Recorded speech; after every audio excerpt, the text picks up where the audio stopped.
हर इंद्रिय से ठाकुर जी प्रिय लगे। आंखें उनको देखने को तड़पें, कान उनको सुनने को तड़पें, जीव उन्हीं के ही रसास्वादन को गाने को तड़पे, हाथ उनके लिए करताल बजाने को तड़पें, पैर उनके कीर्तन में नृत्य करने को, प्रदक्षिणा करने को तड़पें। प्रत्येक इंद्रिय जब ठाकुर जी के रस का उपभोग करने लग जाएगी तो आपकी इंद्रियां धीरे धीरे सामान्य वस्तुओं की उपासना से, सामान्य वस्तुओं की इच्छा से निवृत्त होती चली जाएंगी। भगवान का जो रस है ना, वो रस औषधि है। अब ये कथा औषधि है, दर्शन औषधि है, ताली बजाना औषधि। हम क्यों कहते हैं ऐसे नहीं करताल बजा के गाओ, बार बार क्यों कहते हैं हाथों से ताली बजाओ, नहीं तो ये हाथ ही पाप करवा लेंगे आपसे। पैरों से परिक्रमा करना, नृत्य करना, ये औषधि है। नृत्य सामान्य गानों पर नहीं, भगवत भजन पर। ये सब औषधि हैं। धीरे धीरे इन औषधियों को, अपनी प्रत्येक इंद्रियों को आस्वादन कराते रहोगे तो धीरे धीरे आपकी समस्त इंद्रियां सामान्य संसार की इच्छाओं से निवृत्त होती चली जाएंगी। तो यहां पर भगवान वही कह रहे हैं, मैया अपनी इंद्रियों को मेरे रस के अधीन बनाओ। मैं अपनी कथा में कहा करता हूं, देखने का मन करे तो देखो हमारे वृंदावन को। देखने सुंदरता में ज्यादा ही आसक्ति है तो राधारमण जी को देखो। ज्यादा ही सुंदर स्वर सुनने की आपकी इच्छा है तो कभी हमारे ब्रज के पदों को सुनो। आपको ज्यादा ही स्वादिष्ट भोजन करने की इच्छा है तो आओ हमारे वृंदावन में 56 भोग ठाकुर जी जब लगाते हैं उसके बाद पाओ उसको। ज्यादा ही नाचने के, मटकने के मन करते हैं तो हमारे वृंदावन के कीर्तन पे नाचो। ज्यादा ही हाथों से सेवा करने की इच्छा है तो वृंदावन में आके सेवा करो। प्रत्येक इंद्रिय को भगवद आसक्त बनाओ। आपकी इंद्रियां अपने आप सामान्य होती चली जाएंगी, धीरे धीरे उनकी इच्छाएं समाप्त होती चली जाएंगी।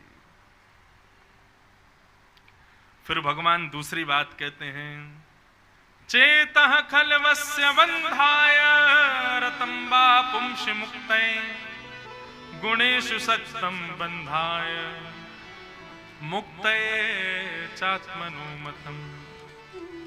ठाकुर जी कह रहे हैं मां, और एक बात और कहूं। देवूती माता बोली बोलो। बोले आपने कहा कि इंद्रियां दूषित हो गई हैं मां, ऐसा नहीं कहो। आपने प्रश्न गलत किया है। इंद्रियां दूषित नहीं है, आंख खराब नहीं है, कान खराब नहीं है, जीभ खराब नहीं है, हाथ खराब नहीं है, पैर खराब नहीं है, इंद्रियां दूषित नहीं है। तो बोले इन इंद्रियों का संचार करने वाला हमारा चित्त खराब है, हमारा मन खराब है। आंख तो वही देखेगी जो दिखाओगे, पैर तो वहीं जाएंगे जहां ले जाओगे, हाथ वही करेंगे जो करवाओगे, जीभ वही बोलेगी जो बुलवाओगे। और इन सबको आज्ञा कौन करता है? मन। उस मन को एकाग्र करना है मां, उस मन के एकाग्र की आवश्यकता है। अब मैया ने पूछा मन एकाग्र कैसे होगा? बोले मन एकाग्र होगा संग सुधारने से, अपना वातावरण सुधारने से। आपका वातावरण यदि दूषित है तो मां मन कभी शुद्ध नहीं हो पाएगा, मन कभी पवित्र नहीं हो पाएगा। मैया ने प्रश्न किया वातावरण कैसा होना चाहिए, कैसे लोगों का संग करना चाहिए, जरा ये भी बता दीजिए। तब भगवान ने 5 लक्षण बताए। ये 5 लक्षण जिसमें दिखें उसका संग करो मैया। और कौन कौन से लक्षण हैं? तितिक्षव कारुणिका सुहृदः सर्वदेहिनां अजात शत्रव शांता साधव साधुभूषणा। अब हम आपको 5 लक्षण बताने वाले हैं। अपने मन से विवेक से विचार करना, ये 5 लक्षण किस में है बताना। मुझे तो पता है, मैंने ढूंढ रखा है जिसमें ये 5 लक्षण है, लेकिन आप ढूंढ के बताना ये 5 लक्षण किस में है। सबसे पहला, मैया हम जिसका संग करें उसके अंदर सहनशीलता होनी चाहिए। सहनशील। क्या आज का मानव सहनशील है? बिल्कुल भी नहीं।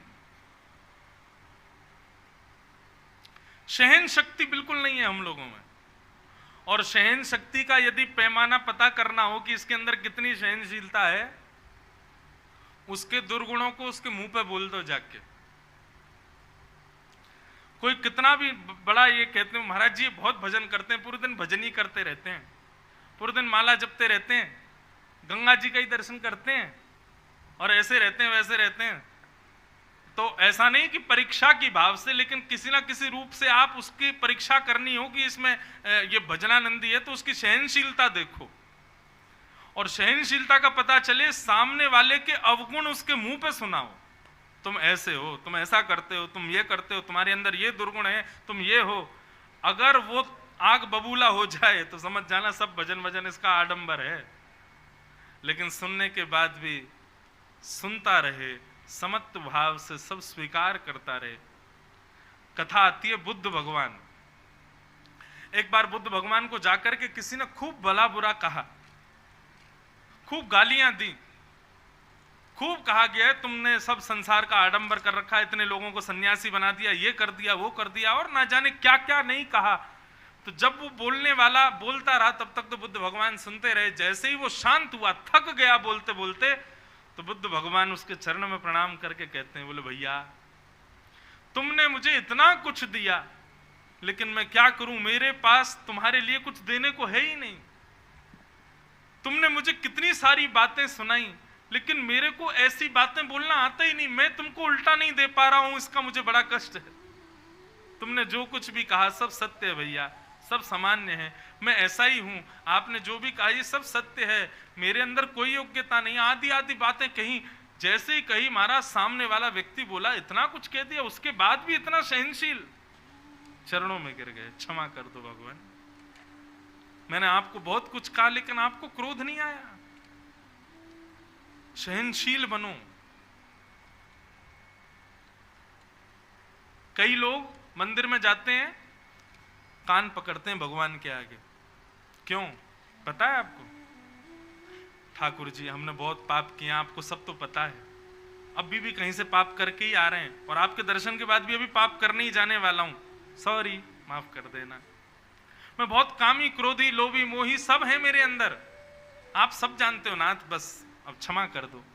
ठाकुर जी के सामने स्वीकार कर रहा है कि मैं कामी क्रोधी लोभी हूं, लेकिन जैसे ही मंदिर से बाहर आए उसको कोई कहते भाई बुरा मत मानना, तुम बड़े लोभी हो। जैसे ही किसी व्यक्ति ने कहा लोभी हो, उसकी आंखों का रंग बदल जाएगा, चेहरे का ढंग बदल जाएगा, स्वर का टोन बदल जाएगा, जिह्वा का। हाँ तू बड़ा बढ़िया है, तू बड़ा दूध का धुला है, हम तुझे भी जानते हैं, तेरे अंदर भी बहुत मोह है, मुझको लोभी बोलता है।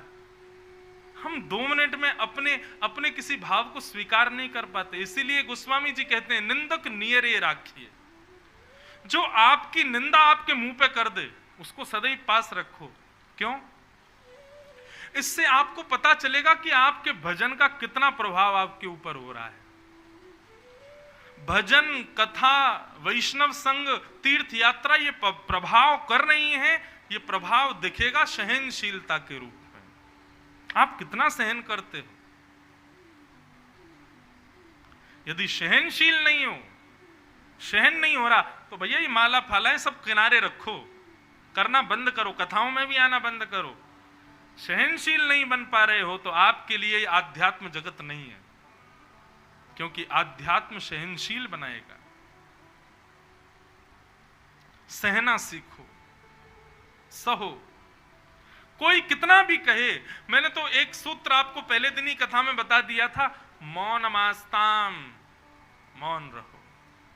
कोई कुछ भी कहे, आप शुरुआत में तो ऐसा हो नहीं सकता ना कि कोई कुछ कहे और आप कोई प्रतिक्रिया ना करो, तो इसलिए क्या करो, आंख बंद कर लो, मौन हो जाओ, जबरदस्ती मुस्कुराओ, जबरदस्ती हंसो, सुनते रहो। जी जी, सामने वाला आपकी जी सुन के और ज्यादा तेज बोलेगा, लेकिन आप फिर भी जी जी ही करना, अपने आप शांत हो जाएगा।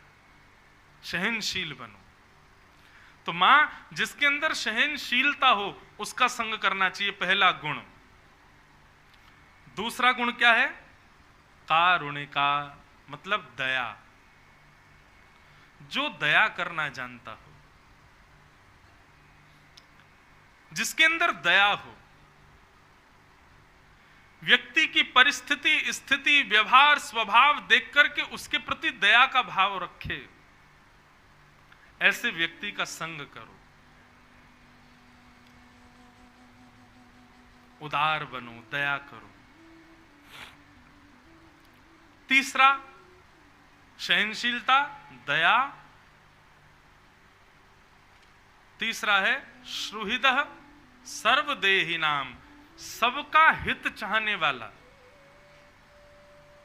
हमारे अंदर स्थिति क्या होती है? इसने मुझको माला पहनाई और सामने दूसरा व्यक्ति था, उसने मुझको प्रणाम भी नहीं किया, तो हम अपनी स्थिति बता रहे हैं। महाराज लोगों की स्थिति क्या हो जाती है? माला पहनाने वाले का भला होना चाहिए, दक्षिणा देने वाले का भला होना चाहिए, ये हमको झुक के प्रणाम भी नहीं कर रहा है, इसका भला नहीं होगा। ऐसी स्थिति नहीं।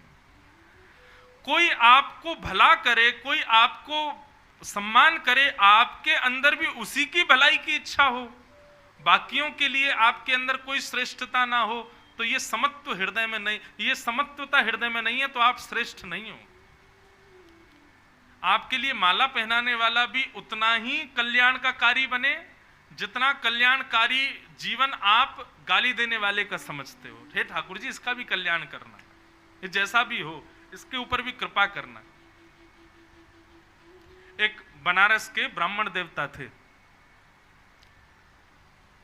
भागवत जी का रोज पाठ करते थे। मैंने पहली कथा में, सबसे पहली कथा में, और आज के ही दिन 21 जुलाई 2015 को ये कथा मैंने कही थी, आज 21 जुलाई 2023 को दोबारा कह रहा हूं। बीच में मुझे याद नहीं मैंने कभी कही हो। पहली कथा का मुझे एक एक क्षण याद है, और मुझे देखो ये भी याद है कि ये कथा मैंने 21 जुलाई 2015 को ही कही थी। तो एक ब्राह्मण देवता थे, यहां पर सहनशीलता का भी दर्शन होगा और सुहृदः सर्वदेही नाम, सबका भला हो, इसका भी दर्शन होगा इस कथा में। तो एक ब्राह्मण थे, वो भागवत जी का रोज पाठ करते थे। घर वालों ने उनका व्यापार चालू करवा दिया, वो भी ठप हो गया, उनको नौकरी में लगा दिया, वहां से भी छोड़ छाड़ के आ गए। क्यों? उनको संसार की किसी भी क्रिया में आनंद आता है, वो केवल भागवत ही पढ़ते रहते थे। बस भागवत करवा लो, कितनी हो सके भागवत पढ़वा लो, भागवत का पाठ करवा लो, इतने इतने रसिक हो गए थे भागवत के। तो किसी पड़ोसी ने आकर के कान भर दिए, बोले इसका ब्याह करा दो, पत्नी आएगी, अकल ठिकाने आ जाएगी। ब्याह दो ही स्थितियों में ही होता है, या तो लड़का योग्य बन जाए तो सब पीछे पड़ जाते हैं इसका ब्याह कराओ, और या बिल्कुल ही अयोग्य हो तब सब पीछे पड़ जाते हैं इसका ब्याह कराओ, पत्नी आएगी, अकल ठिकाने। सहमत है कि नहीं बात से? तीसरा कोई उपाय हो तो मैंने अनुभव किया नहीं, ये दो मेरे अनुभव के हैं इसलिए बता रहा हूं। या तो बालक योग्य हो जाए तो पीछे पड़ जाएंगे इसका ब्याह कराओ, और या बिल्कुल ही अयोग्य हो तब पीछे पड़ेंगे इसका ब्याह कराओ, पत्नी आएगी, इसकी अकल ठिकाने आ जाएगी। तो ठीक वैसे ही वो ब्राह्मण देवता पूरे दिन पाठ करते थे, पड़ोसियों ने आकर के घर वालों का इसका ब्याह करा दो, पत्नी आएगी, अपने आप पत्नी को प्रसन्न करने के लिए, बालकों को सुख सुविधा के लिए कर्म करना पड़ेगा, फिर तो करेगा कहीं व्यापार। ब्याह हो गया, लेकिन ब्याह के बाद भी उनकी स्थिति बदली नहीं। वो भागवत जी पढ़ते रहते थे, भागवत जी का पाठ करते रहते थे। 2-4 साल तक पत्नी ने सहा, कुछ दिन कहा, पत्नी ने कहा ये तो मानेंगे नहीं, अब घर चलाने के लिए कुछ तो करना, तो मैं ही करती हूँ। तो 2-4 घरों में जाके रोटी बनाती थी, उनकी पत्नी ये काम करती थी। पूरे दिन बेचारी लगी रहती, रात्रि में आकर के घर में बैठती, भोजन बनाती, दोनों पति पत्नी पाते। 2 बालक भी हो गए, उनको भी विद्यालय में फीस वीस देना, जो भी करना सब पत्नी करती थी।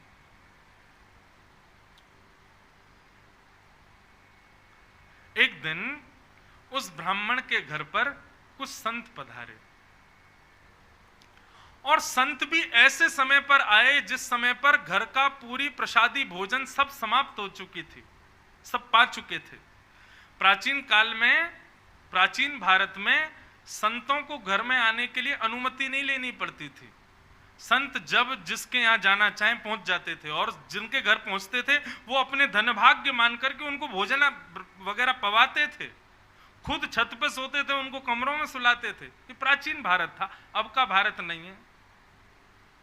अब तो संत पहुंच जाएं, फोन करें, अरे भैया हम तुम्हारे नगर में आए, बोले हम तो सब बाहर हैं, छुट्टी मनाने गए महाराज जी, आपको पहले बताना चाहिए था, एक हफ्ता पहले फोन करते तो हम करते कोई व्यवस्था। अब आप एंड टाइम पे फोन करोगे, हम भी कोई फ्री थोड़ी बैठे हैं। अब का भारत अलग है।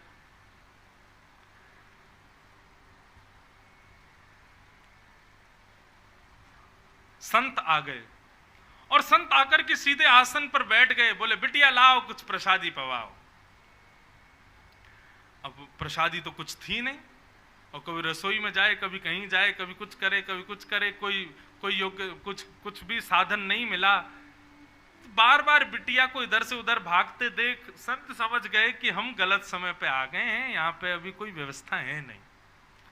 संत उठ गए, उठ करके बोले बिटिया महादेव की इच्छा होगी तो फिर कभी आएंगे, हाँ अभी चलते हैं। और प्रणाम करके सब चले गए। ब्राह्मण की पत्नी बहुत निराश हो गई। क्यों? बोले आज तक मैं सह रही थी अपने पति के सब भावों को, ये कुछ नहीं करते, मैं सब जानती हूं, भागवत जी का पाठ ही इनका सर्वस्व है, मैं सब जानती हूं, लेकिन आज महात्मा हमारे घर आए और हम उनको कुछ पवा ना सके, ऐसी स्थिति तो मुझे स्वीकार नहीं थी। आज यदि मेरे पति भी कुछ काम करते, घर में थोड़ा धन होता, अनाज होता, भोजन ज्यादा होता तो उनको पवाती। अब अकेली मैं नारी, पति को भी खवाऊं, बच्चों को भी खिलाऊं, खुद भी खाऊं, कहां तक चलाऊंगी घर को? पूरे दिन बस भागवत जी पढ़ते रहते हैं, कुछ करते धरते हैं नहीं। आज पत्नी को क्रोध आया और भीतर कमरे में गई तो पंडित जी वही भागवत जी का पाठ कर रहे थे प्रसन्न मुद्रा में। पत्नी बोली पूरे दिन इसी को पढ़ते रहते हो, क्या दे दिया भागवत ने हमको? अरे कुछ नहीं दिया तब भी स्वीकार था, लेकिन आज संत भूखे चले गए हमारे घर से और तब भी आप इस भागवत को लेकर के बैठे हैं। पत्नी ने भागवत जी की पोथी उठाई और ब्राह्मण के सिर पर ही मार दी। बोले इसको लीजिए और निकलिए घर से, मैं अकेली चला लूंगी घर को। यही भागवत तुम्हारा सर्वस्व, तो इनके साथ अकेले कहीं और रहो, यहां लौट करके मत आना जब तक मन में भाव ना आ जाए कि मुझे कुछ करना है। ब्राह्मण देवता अपनी भागवत जी को, उसके पन्ने बिखर गए थे, सब समेट करके हृदय से लगा करके रोने लगे और मनी मन विचार करने लगे, हे नाथ, मेरी पत्नी को आप साधारण पृष्ठ के रूप में दिखाई देते हो, पन्ने के रूप में दिखाई देते हो, लेकिन मैं जानता हूं ना आप प्रत्यक्ष कृष्ण हो। हे नाथ, मेरी पत्नी का कल्याण करना, यह है सुहृद सर्वदेहि नाम, सबका हित चाहने वाला। आप मेरी पत्नी का कल्याण करना, उसका मंगल करना नाथ। और अपनी भागवत जी को समेट करके गंगा किनारे चले गए और गंगा किनारे जाकर के खूब रोए, ठाकुर जी को याद कर करके, कथाओं को पढ़ पढ़ के खूब रोए। बोले मुझे इस बात का दुख नहीं कि पत्नी मुझ पर चिल्लाई, पत्नी ने मुझे गलत कहा, लेकिन मुझे इस बात का कष्ट है कि मेरी प्राण प्यारी भागवत जी को उसने इस प्रकार निरादर किया। ये साक्षात कृष्ण है। कोई बात नहीं ठाकुर जी, उसको सद्बुद्धि देना, उसका कल्याण करना। इतनी सहनशीलता, इतना समत्व और इतनी सुहृदता को देख करके ठाकुर जी रह नहीं पाए और भगवान नन्हे से बालक बन करके काशी में प्रकट हो गए। ऊंची धोती पहनी, सिर पर स्वाफा बांधा, स्वाफा बांध करके एक टोकरी को अपने सिर पर धारण करके ठाकुर जी बनारस की गलियों में घूम रहे हैं और घूमते घूमते उस ब्राह्मण के घर पहुंच गए। गेट खटखटाया, ब्राह्मणी ने गेट खोला। नन्हा सा बालक, बड़ा प्यारा सा, सिर पर टोकरी लेकर के आया है। ठाकुर जी भीतर प्रवेश कर ब्राह्मणी बोली कहां चले आ रहे हो, कौन हो भैया, क्या हो, कहां से आए हो और ये सब क्या टोकरी में। ठाकुर जी कुछ नहीं बोले, मौन मुस्कुरा रहे हैं बस। टोकरी को नीचे रख दिया, कपड़े से ढकी हुई थी। लौटने लगे तो ब्राह्मणी ने हाथ पकड़ा, बोले अरे कहीं भी चले आए, कुछ भी रख गए, कौन हो, क्या हो, बताओ तो। ठाकुर जी ने इशारा किया, गूंगे हैं, बोलना नहीं आता, इशारा करने लगे। ब्राह्मण बोली अच्छा गूंगे हो। ठाकुर जी बोले गूंगे, लिखना तो आता होगा। ठाकुर जी बोले लाओ लिख के बताते हैं। तो ठाकुर जी ने उसमें कुछ लिखा और लिख करके पन्ना बंद करके उसको दे दिया, चले गए।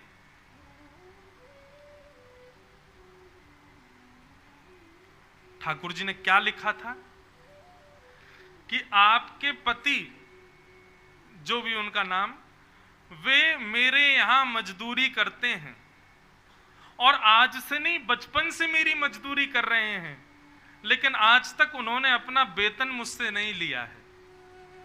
आज तक उन्होंने अपना जो उनकी मजदूरी होनी चाहिए वो उन्होंने मुझसे ली नहीं है। लेकिन आज मुझे किसी ने आकर के बताया कि उनको धन की बहुत आवश्यकता है, तो बचपन से लेके आज तक उनकी जो मजदूरी थी वो मजदूरी में देने आया हूं। और ऐसा लिख करके और ठाकुर जी वहां से चले गए। बोले मजदूरी। जैसे ही कपड़ा हटाया तो उस डलिया में सोने चांदी हीरे जवाहरात सबसे भरी हुई लबालब वो डलिया, ऐसी ऐसी मणियां जो मणियां विश्व में देखने को नहीं मिलती, वो सब उसमें रखी थी। पत्नी मन में सोचने लगी अरे मैं तो बेवजह गुस्सा हो रही थी, मेरे पति तो छुपा रुस्तम हैं, छुप छुप करके कहीं जाकर के मजदूरी करते थे, मुझे बताया भी नहीं। हो सकता है मैं घरों में रोटी बनाने जाती होंगी उस समय चले जाते होंगे, और बताओ देखो मुझे बताया नहीं। आज इतना धन, अरे हम तो करोड़पति हो गए, हम तो खरबपति हो गए, मैंने भी बेवजह अपने पति पर गुस्सा किया। बालकों को भेज दिया, जाओ पिताजी जहां मिले उनको बुला लाओ। बालक गए तो पिताजी गंगा के किनारे बैठे रो रहे थे। पिताजी पिताजी माँ ने आपको घर बुलाया है, चलो। बालक चले गए, उन्होंने भागवत जी की पोथी को हृदय से लगाया, रोते हुए घर आ रहे थे और बार बार प्रार्थना कर रहे थे, हे नाथ कृपा करना मेरी पत्नी की बुद्धि सुधरे। जैसे ही अपनी गली के घर की गली में आए तो अपने घर को पहचान ही नहीं पाए। क्यों? आज तो घर का स्वरूप ही बदल गया। दिए जल रहे हैं, द्वार पर बढ़िया सुंदर रंगोली बनी हुई है, सुंदर पुष्पों से घर के द्वार को सजाया हुआ है। ब्राह्मण बोले ये मेरा ही घर है। सुबह तक तो ऐसा लग रहा था तेजहीन, और अभी ऐसा लग रहा है मानो सारे देवता ही मेरे घर में आ गए हों। ये क्या स्थिति हुई? चंद घंटों में सब बदल गया। ब्राह्मण ने जैसे ही भीतर प्रवेश किया, पत्नी ने आकर के थाल से आरती उतारी, जय हो, नए नए वस्त्र पहने हैं। ब्राह्मण को समझ नहीं आया, बोले ये सब क्या हुआ देवी?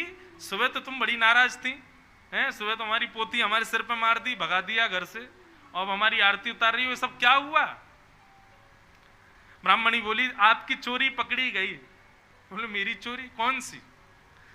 आप अपने आप को दिखाते हैं कि आप कुछ करते नहीं हो, लेकिन आपने बचपन से मजदूरी की है। आज आपका मालिक आया था आपकी मजदूरी देने के लिए। ब्राह्मण बोले मेरा मालिक? कौन सी मजदूरी भैया?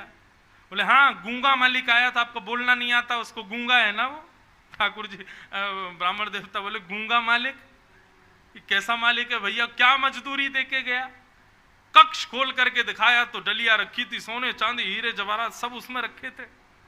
बोले देवी मेरा कोई मालिक नहीं है, ये मेरी कोई मजदूरी नहीं, मैं कुछ नहीं करता, मैं तो केवल भागवत अध्ययन करता हूं। बोले आपका मालिक आया था, गूंगा मालिक, और वो बता करके गया कि आपने मजदूर। तुमको कैसे पता? वो तो गूंगा था, बोलना जानता है, तुमको कैसे पता? बोले ये पर्चा दिया। जैसे ही पर्चा खोल करके देखा तो सारे शब्द उस पर्चे में घूमने लगे, और तभी उस पर्चे पर ही त्रिभंग ललित श्याम सुंदर की आकृति प्रकट हो गई। ब्राह्मण देवता रोने लगे और रो करके अपनी पत्नी के चरणों में प्रणाम किया और कहा, हे देवी, ये कोई सामान्य व्यक्ति नहीं थे, सामान्य मालिक नहीं थे, पूरे विश्व के जगत नियंता, जगदाधार, जगदीश्वर थे। मैंने बचपन से आज तक भागवत का पाठ कभी अपने सुख के लिए नहीं किया, केवल उनके लिए किया। इसीलिए जगत मजूरी देत है, क्यों राखे भगवान। जग को सब मजदूरी देते हैं, मेरी मजदूरी देने आज शाम सुंदर आए थे, वही आकर के सब देकर के गए। तो सहनशीलता और सबका भला चाहना, सुहृदः सर्वदेही नाम, ये गुण है। सहनशीलता, दया, सबका भला चाहना, और चौथा गुण क्या बताया गया? अजात शत्रवः, किसी से भी शत्रुता ना करना। और पांचवा गुण बताया गया शांता। ये पंच गुण जिसमें दिखाई दें मां, उसका संग करना प्रारंभ कर दीजिए। ये पंच गुण जिसके अंदर हो उसका संग करो, उसका संग आपको सुधारेगा।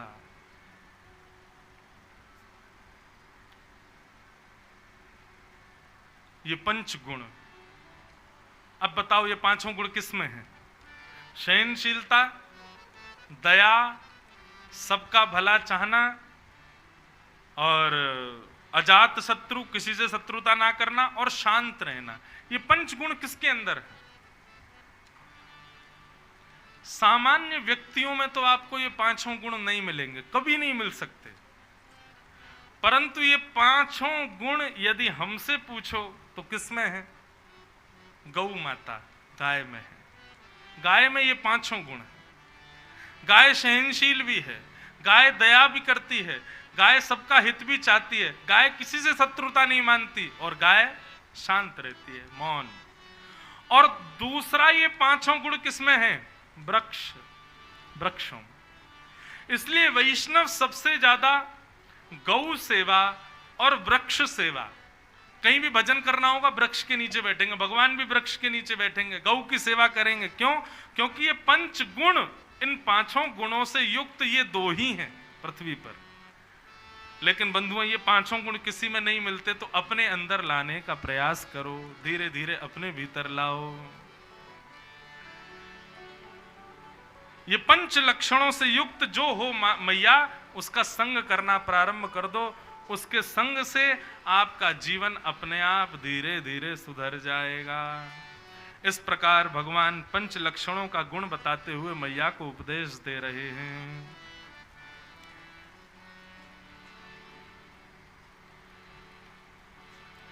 आगे मैया ने पूछा, आपका दर्शन करने जाएं तो सबसे पहले किस अंग का दर्शन करें? तो भगवान ने कहा सबसे पहले चरणों का दर्शन करो, उसके बाद कटी भाग का, उसके बाद वक्ष का, उसके बाद मुख का। हम जाते ही पहले मुख का दर्शन करते हैं, नहीं, सबसे पहले चरणों को देखो। चरणों को देखने के बाद धीरे धीरे सर्वांगीण अंग का दर्शन करो। चरणों का दर्शन करने के बाद ही किसी अंग का दर्शन करना चाहिए। इस प्रकार भगवान ने चरण दर्शन की उपमा बताई। तत्पश्चात फिर भगवान ने 8 प्रकार के योग बताए मन को एकाग्र करने के, यम, नियम, आसन, प्राणायाम, प्रत्याहार, ध्यान, धारणा और समाधि।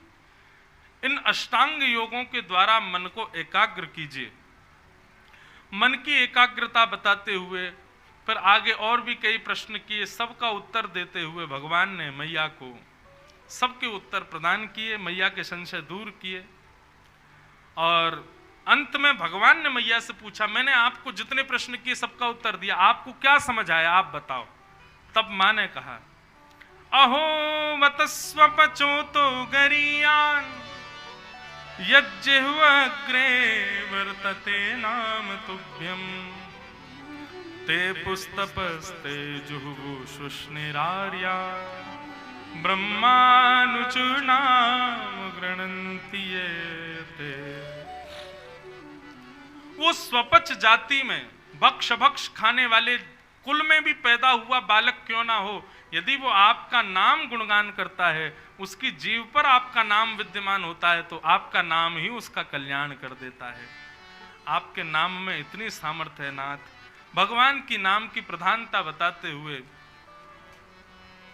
मैया ने यहाँ पर ठाकुर जी के चरणों में प्रणाम किया और देवहूति माता सिद्धता नाम की नदी बन करके भगवत धाम को प्रस्थान करने लगे। बोलो भक्तवत्सल भगवान की, श्री कपिल भगवान की, श्री देवहूति माता की। भगवत नाम गाने वाले व्यक्ति को फिर ठाकुर जी छोड़ते नहीं। जो निरंतर भगवत स्मृति करता है, निरंतर उनके नाम का गुणगान करता है, वास्तव में केवल नाम गाने मात्र से ठाकुर जी प्रसन्न हो जाते। ऐसा तो है ही, लेकिन उससे प्रभाव क्या है? नाम चिकित्सा है। नाम जब व्यक्ति गाता रहता है ना, तो गाते गाते धीरे धीरे अपने आप ही उसके चित्त में विकार नष्ट होने प्रारंभ हो जाते हैं। अपने आप ही उसका हृदय की मलिनता अपने आप स्वच्छ होती चली जाती है।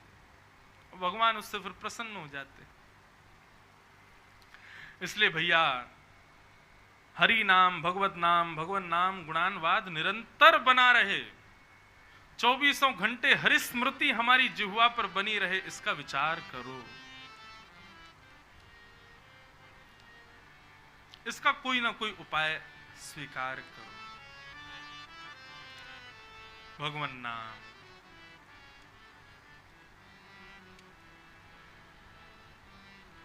भगवान ने कपिल भगवान ने माता देवहूति का समस्त संशयों को दूर किया। आगे भागवत में कथा, ये तो थी देवहूति माता। अब इनकी 2 बहन और 2 भाई भी हैं। तो इनकी 2 बहन और कौन कौन सी हैं? आकुति और प्रसूति। तो आकुति का रुचि नाम के प्रजापति से विवाह हुआ और इनके पुत्र बनकर के आए भगवान यज्ञ नारायण। यज्ञ नारायण का विवाह दक्षिणा के साथ में हुआ। जब तक दक्षिणा नहीं होती तब तक यज्ञ पूर्ण नहीं माना जाता। उनकी पत्नी है वो। यज्ञ नारायण का विवाह दक्षिणा के साथ में हुआ और इस प्रकार आकुति के विषय में बताया गया। अब इनकी देवहूति की तीसरी बहन का नाम प्रसूति। प्रसूति के 16 कन्या हुई, सबसे छोटी का नाम सती, जिनका महादेव के साथ में विवाह सुसंपन्न हुआ। बंधुओं, माता सती के रूप में एक भाव कहा जाता है कि उन्होंने भगवान की परीक्षा ली, इसलिए महादेव ने उनका त्याग कर दिया। लेकिन इसके पीछे एक बहुत अंदरूनी छुपी हुई कथा है। अभी मानस जी की कथा कर रहे थे सोमनाथ में, तब उस कथा का उद्घाटन हुआ। महादेव और नारायण ये एक दूसरे के उपास्य भी हैं और उपासक भी हैं। ये बहुत सुंदर संयोग इस बार हुआ है कि श्रावण और अधिक पुरुषोत्तम मास एक साथ है। हरि और हर। इस समय हमारी आपकी तो क्या उपासना चल रही होगी, लेकिन यहां पर यदि वैकुंठ में दर्शन करेंगे तो ऐसा होगा कि महादेव नारायण के चरणों में लेटे होंगे और प्रणाम करके जैसे खड़े होते होंगे तो नारायण महादेव के चरणों में प्रणाम करते होंगे। दोनों एक दूसरे को प्रणाम कर रहे होंगे। यहां महादेव पंचामृत अभिषेक करते होंगे नारायण का, और फिर नारायण पंचामृत अभिषेक करते होंगे महादेव का। एक दूसरे की उपासना चल रही होगी। और हम भी ऐसे ही करें। हम भी देखो रोज करते हैं। हम अपने लाल जी की सेवा भी कर रहे हैं, उनकी उपासना भी हो रही है, और फिर अपने शालिग्राम भगवान के अभिषेक के जल से फिर हमारे गिरधर लाल जी, छोटे से लाल जी हमारे, ऐसे छोटे से उनके वो हैं शंकर जी, और उनका नाम पता है? हमारे ठाकुर जी का नाम गिरधर लाल और उनके शंकर जी का नाम गिरधर लाल लालेश्वर। गिरधर लाल के भी लाला। छोटे से स्फटिक के शंकर जी हैं। रोज उनका अभिषेक होता है। लेकिन अभिषेक किससे होता है?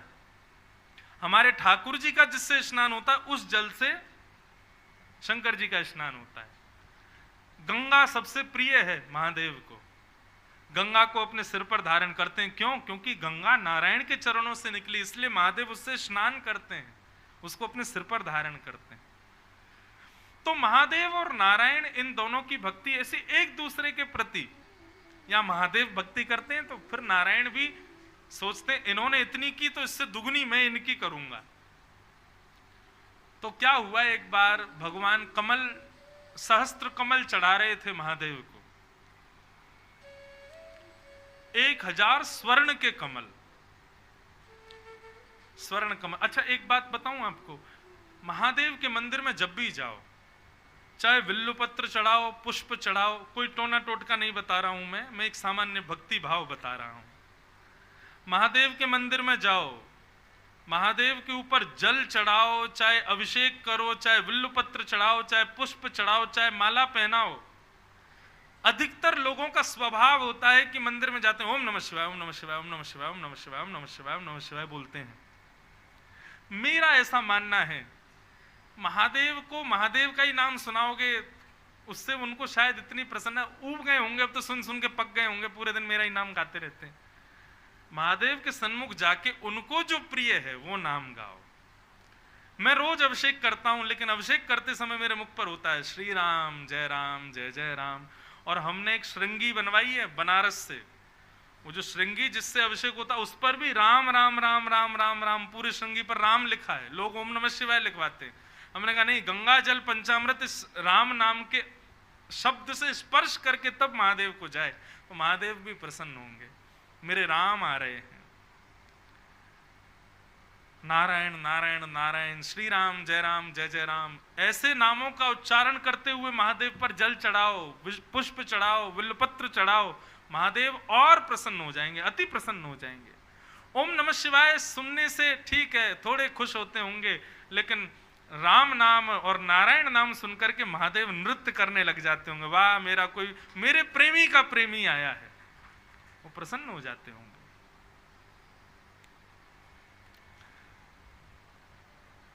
मानस में प्रभु श्री राम कहते हैं, जब रामेश्वरम की स्थापना करते हैं, बालूका से जब शिव जी को बनाते हैं, उसके बाद भगवान कहते हैं शिव द्रोही मम भगत कहावा, सोनर सपने मोहे न पावा।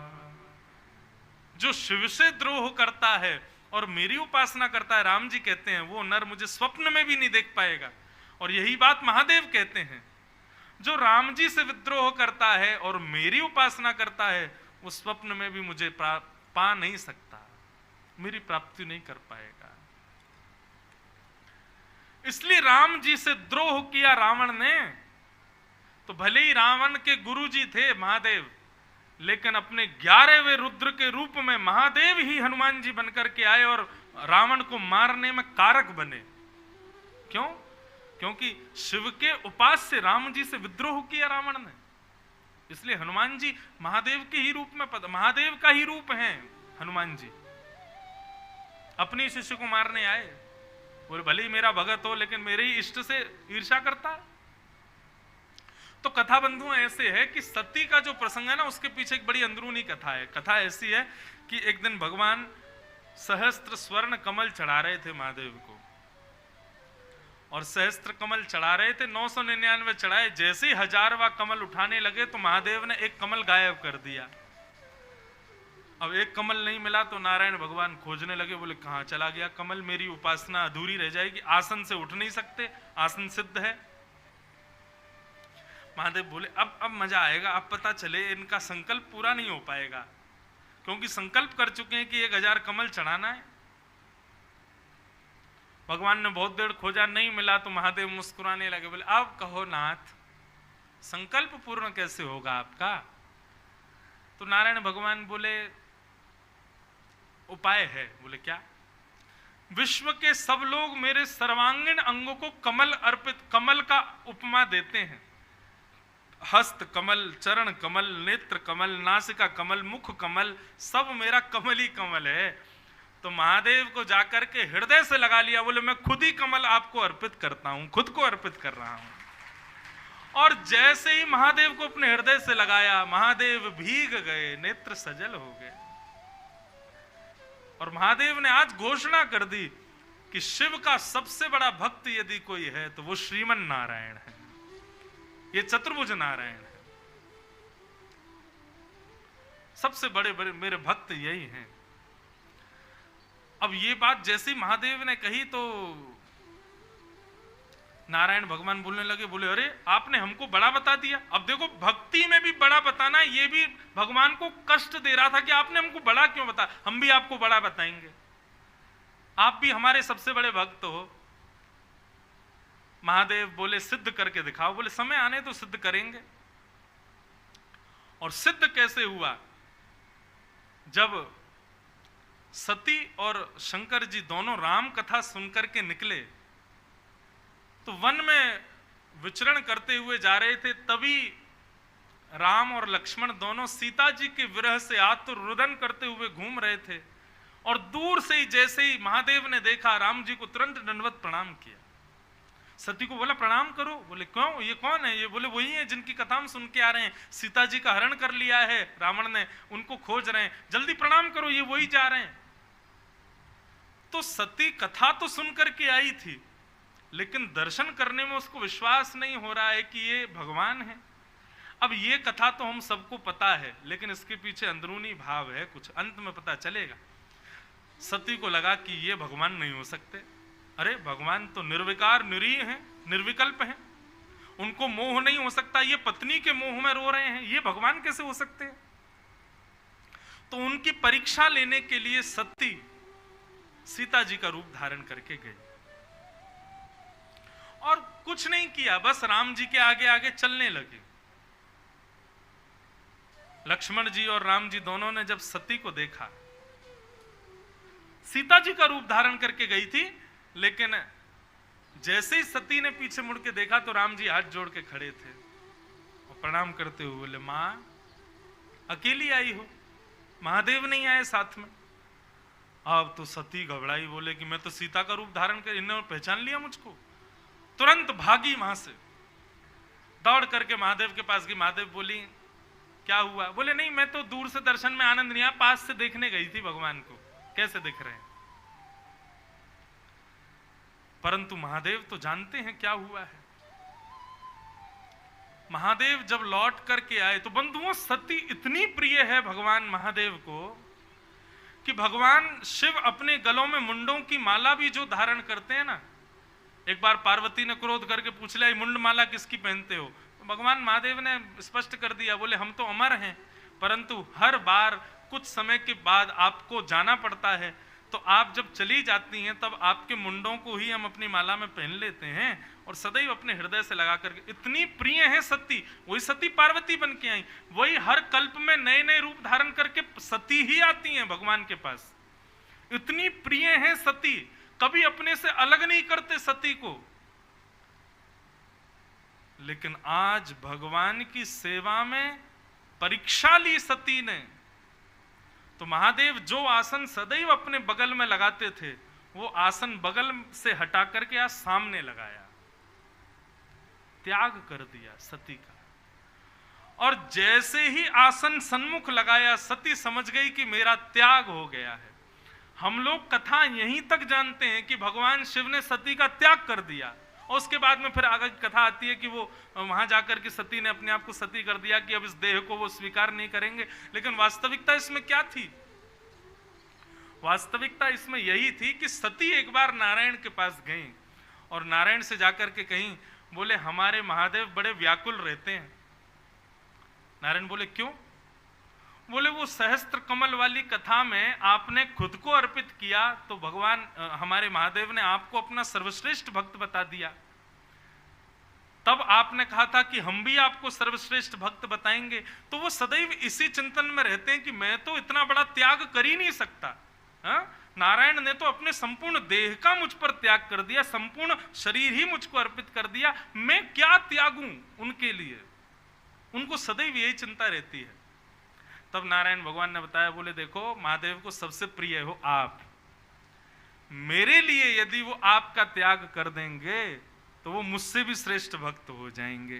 तो सती जी आप एक काम करना, जब हम राम बन करके आए तब आप हमारी परीक्षा लेने के लिए आना। जब आप हमारी परीक्षा लेने के लिए सीता स्वरूप धारण करोगी, तब महादेव के मन में भाव आएगा, अरे ये तो मेरी पत्नी अब मेरी माँ के रूप में जा चुकी है, अब माँ को मैं पत्नी रूप में नहीं देख सकता। उस दिन महादेव आपको हमारी सेवा के लिए त्यागेंगे। उस दिन हम घोषणा कर देंगे कि हमारे भी सबसे बड़े भक्त महादेव हैं, उनसे बड़ा भक्त कोई नहीं है। आज सती का जैसे ही त्याग किया, सन्मुख आसन पधराया, इतने में ही शंख चक्र गदा पद्म धारण करके नारायण प्रकट हो गए और बोले, महाराज मेरे लिए आपने अत्यंत प्रिय सी, युग युगों तक जिनका संग आप करते हो, ऐसी सती का आपने त्याग कर दिया। मैं आज घोषणा करता हूं कि नारायण के सबसे बड़े भक्त महादेव हैं, और इस लीला को, इस महादेव के विषाद को पूर्ण कराने में सहायक कौन बनी? सती। ये इसके पीछे की अंदरूनी लीला है। ऐसी सती का चरित्र यहां पर बताया गया। और फिर वही सती अपने प्राणों का त्याग कर देती हैं और पुनर्जन्म लेकर के हिमालय की पुत्री बनकर के प्रकट होती हैं। हिमालय की पुत्री पार्वती के रूप में आती हैं और तब यहां पर महादेव को स्वीकार करती हैं। बोलो उमापति महादेव की जय। नमामि शमीशान निर्वाण रूपं विभुं व्यापकं ब्रह्म वेद स्वरूपं नमामि शमीशान। श्रावण मास है, गंगा जी का तट है और ये ऋषिकेश की भूमि है। महादेव को याद करो। नमामि शमीशान निर्वाण रूपं विभुं व्यापकं ब्रह्म वेद स्वरूपं नमामि शमीशान।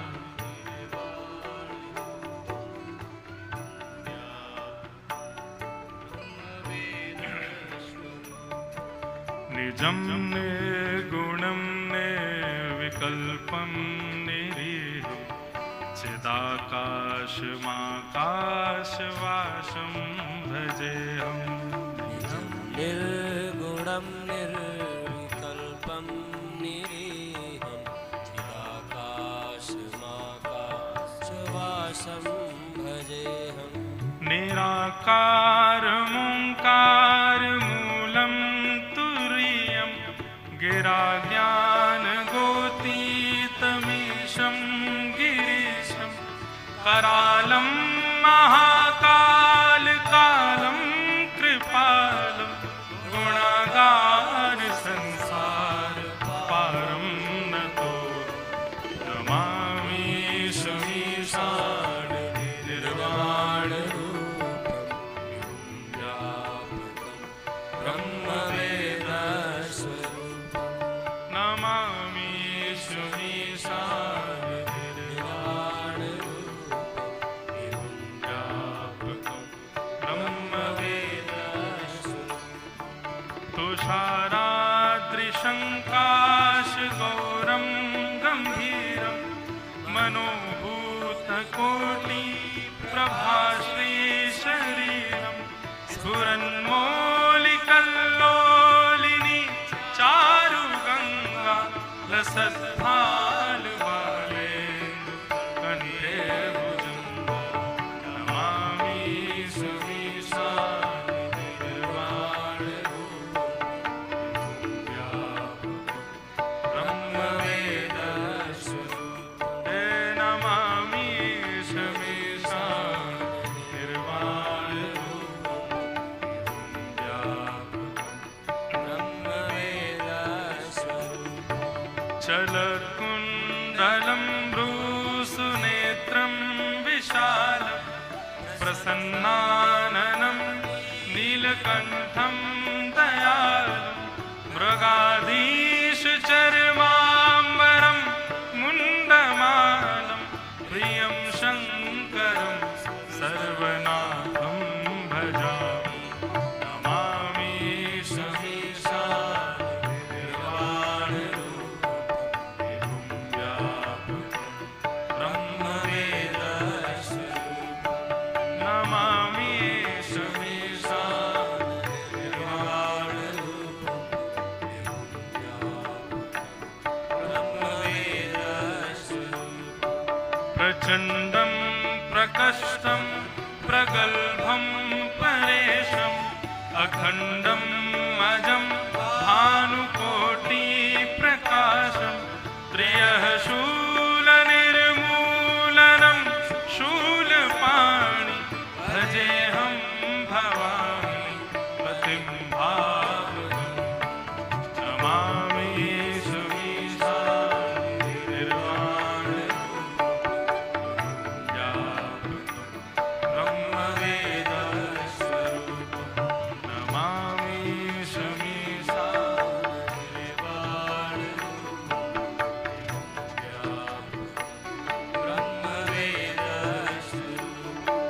कलातीत कल्याण कल्पांतकारी सदा सज्जनानंद दाता पुरारी चिदानंद संदोह आपहारी प्रसीद प्रसीद प्रभो मन्मथा नमामि समीसार निर्वाण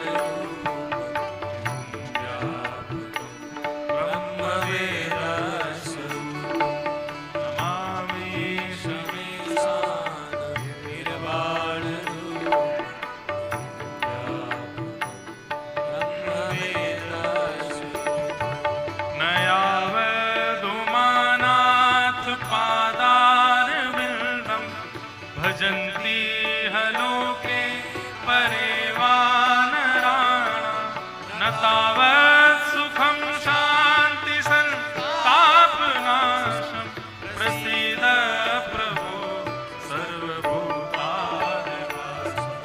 नमामि शमीशां निर्वाणरूपं व्यापकं ब्रह्मवेदस्वरूपं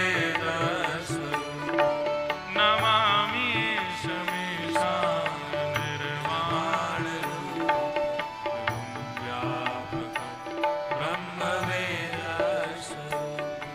न जानामि योगं जपं नैव पूजा न तोऽहं सदा सर्वदा शम्भुतुभ्यं जराजन्म दुःखोद्यताप्यमानं प्रभो पाहि यावं नमामि नमामि शमीशां निर्वाणरूपं ब्रह्मवेदस्वरूपं नमामि शमीशां विभुं व्यापकं ब्रह्मवेदस्वरूपं विभुं व्यापकं ब्रह्मवेदस्वरूपं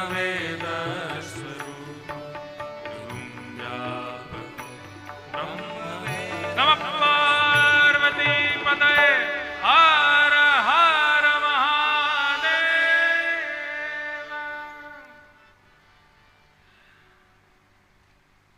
ऋषिकेश में कई बार आना हुआ है मेरा। तो जब राम झूला लक्ष्मण झूला के आगे गरुण चट्टी आप पार करोगे तो वहां आगे फूल चट्टी है, वहां पर भी 2 बार कथा की है मैंने। तो गरुण चट्टी फूल चट्टी के बीच में एक पर्वत है। पर्वत का नाम मुझे याद नहीं आ रहा है, लेकिन उस पर्वत पर ऊपर एक आश्रम है अभ्यारण्य। वहां पैदल ही जा सकते हैं, वहां पर कोई और साधन नहीं जाता। वहां हम 3-4 दिन रहे थे। तो अभ्यारण्य जो है वो जिस पर्वत पर विराजमान है उस पर्वत श्रृंखला को भूतांचल बोलते जाने, ऐसे करके कुछ नाम है उस पर्वत का। हमने पूछा भैया इसका नाम भूतांचल क्यों है, और वहां एक झरना भी है। तो यहाँ के लोगों ने बताया, बोले महाराज ये जो ऋषिकेश के जितने भी पर्वत है ना, जब महादेव हिमालय पर विवाह के लिए पधार रहे थे पार्वती जी के साथ, तो अपनी सब बारात के साथ चल करके आ रहे थे। कहां से आ रहे थे? अब कैलाश से आ रहे थे, जाने काशी से आ रहे, जहां से काशी से आ रहे थे। तो जब ऋषिकेश पहुंचे तो यहाँ के पर्वतों पर सारी बारात ने बैठ करके थोड़ी देर विश्राम किया और यहाँ जो थोड़े बहुत झरने वहां से पानी पिया। तो ये एक विशेष प्रकार से सारे भूत यहीं रहे थे इन्हीं पर्वतों पर, और यहाँ रह करके उन्होंने स्नान ध्यान और भोजन पानी आदि सब किया था। तो 3-4 दिन तक बारात यहीं रुकी थी ऋषिकेश में महादेव की। उसके बाद आगे ऊपर हिमालय पर प्रस्थान किए थे। तो 2, 4, 5 यदि रह गए हों तो कभी कभी दिख जाते हैं रात में किसी को बारात के लोग। तो इसलिए रात्रि में ज्यादा घूमिएगा मत ऋषिकेश में। कहीं एक आध कोई बाराती मिल गया तो कहो, आपसे पूछे बारात गई थी आपने देखी, मुझे भी ले चलो, आप भी चलो संग में। तो इसलिए ये सब विनोद की बात है, लेकिन वहां उस पर्वत की यही कथा थी। हमको पहले 2 दिन तो हम लोग रात में घूम रहे थे 1-1, 2-2 बजे तक। जब हमको कथा सुनाई तो हम 10 बजे ही सो जाते थे कि यहाँ बाहर निकलना उचित नहीं है। और फिर 2 दिन तक हम एक झरने में नहा रहे थे। तो हमने वहां एक व्यक्ति से पूछा, मैंने इस झरने की विशेषता क्या? बोले महादेव की जब बारात रुकी तो भूतों ने इसमें पानी पिया था। मैंने कहा हम 2 दिन से नहा रहे थे भैया इसमें। तो इसलिए यहाँ पर गंगा जी को छोड़ बाकी सब स्थानों को प्रणाम मात्र ही करना, स्नान आदि सब झरना वरना पानी मत पीना, यहाँ पे हम वहीं स्नान करना सब। तो ऐसा अद्भुत महादेव का प्रसंग थोड़ा सा भागवत में सुनाया गया, सती चरित्र। उसके बाद उत्तानपाद राजा की कथा, जिनके पुत्र हुए ध्रुव।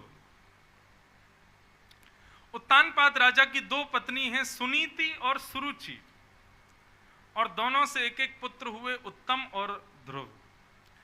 छोटी पत्नी की तरफ ज्यादा आसक्ति होने की वजह से बड़ी पत्नी का त्याग कर दिया, छोटी पत्नी के साथ रहने लगे। बड़ी पत्नी के पुत्र ध्रुव के मन में इच्छा हुई मैं भी पिता की गोद में जाकर के बैठूं, पर छोटी मां ने कहा वन में जाकर के भगवान को प्रसन्न करके उनसे वरदान के रूप में मांगो कि छोटी मां के गर्भ से जन्म लूं, तब तुम इस पिता की गोद में बैठ सकते हो। ध्रुव जी बहुत रोए, अपनी मां के पास आके बोले छोटी मां ने कहा है वन में जाके भगवान का भजन करके तब उनसे कहो मैं छोटी मां के गर्भ से जन्म लूं, तब तुम आके इस राज्य गद्दी पर बैठोगे। मां हो तो ध्रुव की मां जैसी।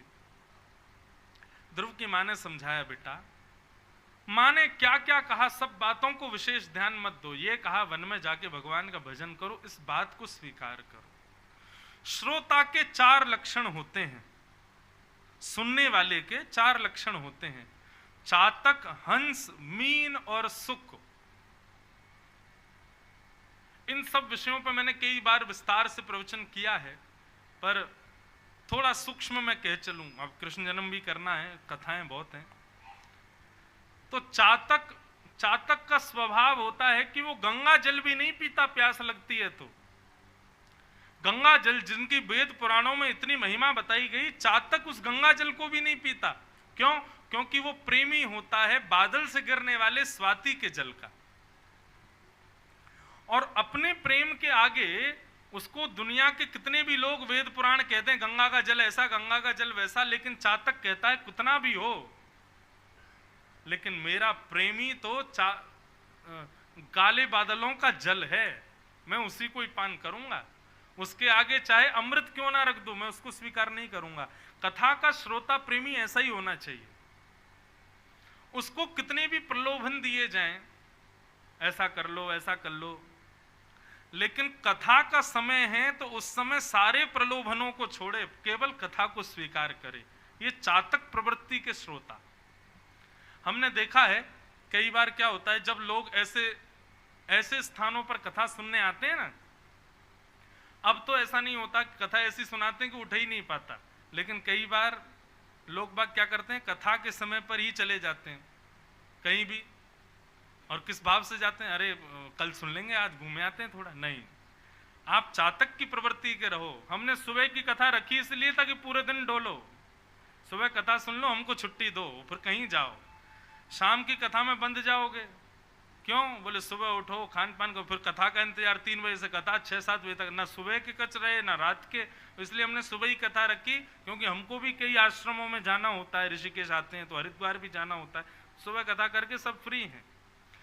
लेकिन विशेषता यह है कि भैया कथा के आगे बहुव्यंजन भी मिले, अमृत भी मिले, उसका त्याग करो, कथा को प्रधानता दो। ये चातक प्रवृत्ति, चातक। दूसरी श्रोता की स्थिति होती है हंस। हंस का स्वभाव क्या होता है? हंस के आगे दूध और पानी मिलाकर के यदि बाल्टी में रख दिया जाए तो हंस दूध पी जाता है, पानी छोड़ देता है। श्रोता को भी ऐसा ही होना चाहिए। बोलने वाला कुछ भी बोले, लेकिन हमको सुनना वही है जो हमारे लिए उपकारी है, जो हमारे लिए हितकारी है। यही बात ध्रुव जी की मां समझा रही, बेटा हंस बनो। मां ने कहा वन में जाकर के भजन करो, भगवान प्रसन्न हो जाए। उसके बाद मां ने क्या कहा कि उनसे वरदान मांगना, मैं छोटी माँ के गर्भ से जन्म लूं, ये सब बातें पानी है तुम्हारे लिए। तुम्हारे लिए दूध क्या है कि वन में जाके भजन करो, इसको स्वीकार करो।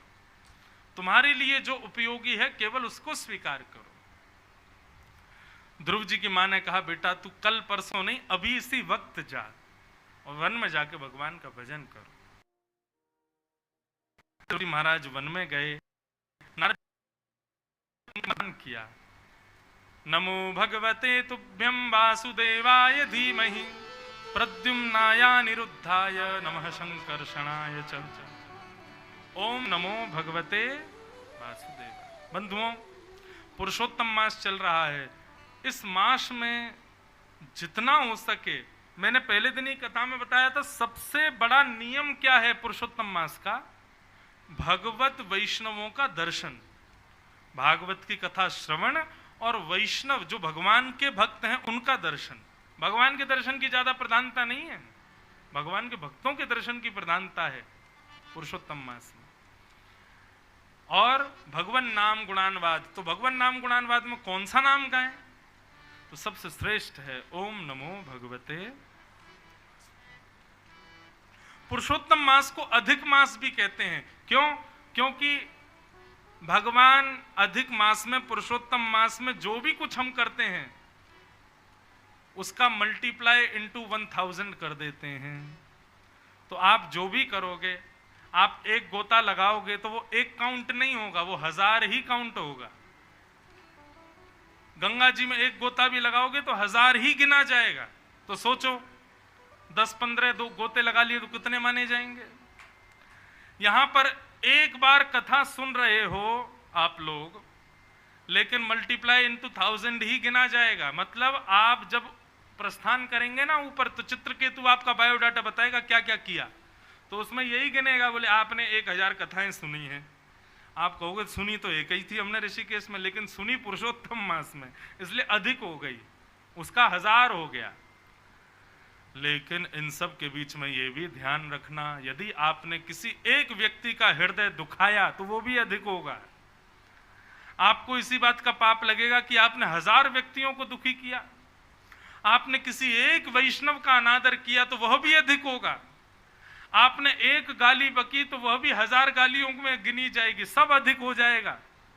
इसलिए 1 महीना तक खूब विचार करना कि हम कुछ भी अनुचित कार्य ना करें, और हमारी कहे इस बात को मानिएगा। ओम नमो भगवते वासुदेवाय, ये 12 अक्षर मंत्र है। गंगा जी के तट पर बैठ कर के 11, 21, 51, 108, 1008 जितना आपसे हो सके इस मंत्र का उच्चारण करना। और देखिए गिनती कितनी ये विशेष बात नहीं है, पर एक बार भी ले रहे हैं उस समय चित्त में क्या आ रहा है ये विशेष बात है। लोग 1000 नाम तो ले लेते हैं, लेकिन हजारों नाम लेते समय स्थिति क्या होती है, चित्त क्या चल रहा है, सूरत में क्या हो रहा होगा, चेन्नई में क्या चल रहा होगा, दिल्ली में क्या हो रहा होगा। ओम नमो भगवते वासुदेवाय, ओम नमो भगवते वासुदेवाय। बच्चे बेचारे स्कूल जा रहे हैं कि नहीं जा रहे, ओम नमो भगवते वासुदेवाय। ऐसा नहीं, जब ओम नमो भगवते वासुदेवाय कहो तब आपके चित्त में शंख चक्र गदा पद्मधारी नारायण, त्रिभंग ललित श्री राधा रमण, बांके बिहारी, ये सब आपके चित्त में और आप उनके चरणों में ऐसा दर्शन करो। तब आपके द्वारा लिया गया एक नाम ही भी कल्याणकारी होगा। लेकिन 1008 नाम भी गाए गए, लेकिन चित्त कहीं और घूम रहा है तो उसकी कोई प्रधानता नहीं है। नारद जी ने ये मंत्र प्रदान करके ध्रुव जी को भेजा। ध्रुव जी महाराज वन में गए, वन में जाकर के 5 महीने तक उपासना की। तब जाकर के भगवान हरि प्रकट हुए और प्रकट होकर के ध्रुव जी से कहा वरदान मांगो। ध्रुव तुम हमको बुला रहे हो, अब हमारी स्तुति गाओ, क्या कहना चाहते हो, क्या बात है बताओ। तब ध्रुव जी ने भगवान की स्तुति गाई और स्तुति गाते हुए भगवान से एक ही प्रार्थना। मैंने अनेक बार विस्तार से ध्रुव चरित्र कहा, इसलिए थोड़ा सूक्ष्म मैं कह करके चल रहा हूं। ध्रुव जी कहते हैं, भक्ति मुहु प्रवहताम त्वयि में प्रसंगो भूयाद अनंत महताम अमलाशयानाम येनांजसौल्वणुमुरुव्यसनं भवाब्धिं निश्ये भवद्गुण कथामृतपान मत्तः। ध्रुव जी कह रहे हैं, नाथ मुझे एक व्यसन लगा दीजिए। भगवान बोले, कैसा व्यसन? कुछ खाने पीने का व्यसन नहीं चाहिए भगवान, सुनने का व्यसन चाहिए। और क्या सुनने का व्यसन चाहिए? बोले, आपकी कथा सुनने का मैं व्यसनी हो जाऊं, ऐसी कृपा मुझ पर कर दीजिए। बंधुओं, एक बात बताएं, भगवत भक्ति को जब तक आप अपने लिए व्यसन नहीं बनाओगे तब तक वो भक्ति लाभकारी नहीं होगी। बहुत ध्यान से सुनिएगा इस बात को। जैसे व्यसनी व्यक्ति सांसारिक वस्तु को व्यसन बना लेता है, मदिरा को व्यसन बना ले, सिगरेट को व्यसन बना ले, तंबाकू को व्यसन बना ले। और व्यसन केवल ये तंबाकू बीड़ी सिगरेट ही नहीं, कई लोगों के बड़े बड़े व्यसन होते हैं। कईयों को श्रृंगार का व्यसन होता है, वो बिना श्रृंगार के रह ही नहीं पाते, एक क्षण नहीं, रात में मेकअप करके ही सोते हैं। कई लोगों को ऐसा व्यसन, कई लोगों को कपड़े पहनने का व्यसन, कई लोगों को नए नए कपड़े खरीदने का व्यसन, कई लोगों को चटपटा खाने का व्यसन, कई लोगों को सुंदर रूप देखने का व्यसन, कई लोगों को सुंदर स्वर सुनने का व्यसन। ये इतने सारे व्यसन हम लोग अपने अंदर लगा लेते हैं। लेकिन ध्रुव जी महाराज क्या कह रहे हैं? बोले, नाथ आपकी कथा सुनने का मुझे व्यसन हो जाए, मुझे लत लग जाए। जैसे व्यसनी व्यक्ति बिना लत के नहीं रह पाता, ऐसे में आपकी कथा के बिना तड़पने लग जाऊं, मचलने लग जाऊं, बिना जल के मछली तड़पे, ऐसे बिना कथा की मेरी स्थिति हो जाए। नाथ ये कृपा कर दो। कितना अच्छा वरदान मांगा भगवान से। ठाकुर जी बोले, तुमने मुझको नहीं मांगा, मेरी कथा को मांगा। क्यों? बोले, ठाकुर जी मैं आपको मांगूंगा तो आपका एक रूप मुझको मिल जाएगा।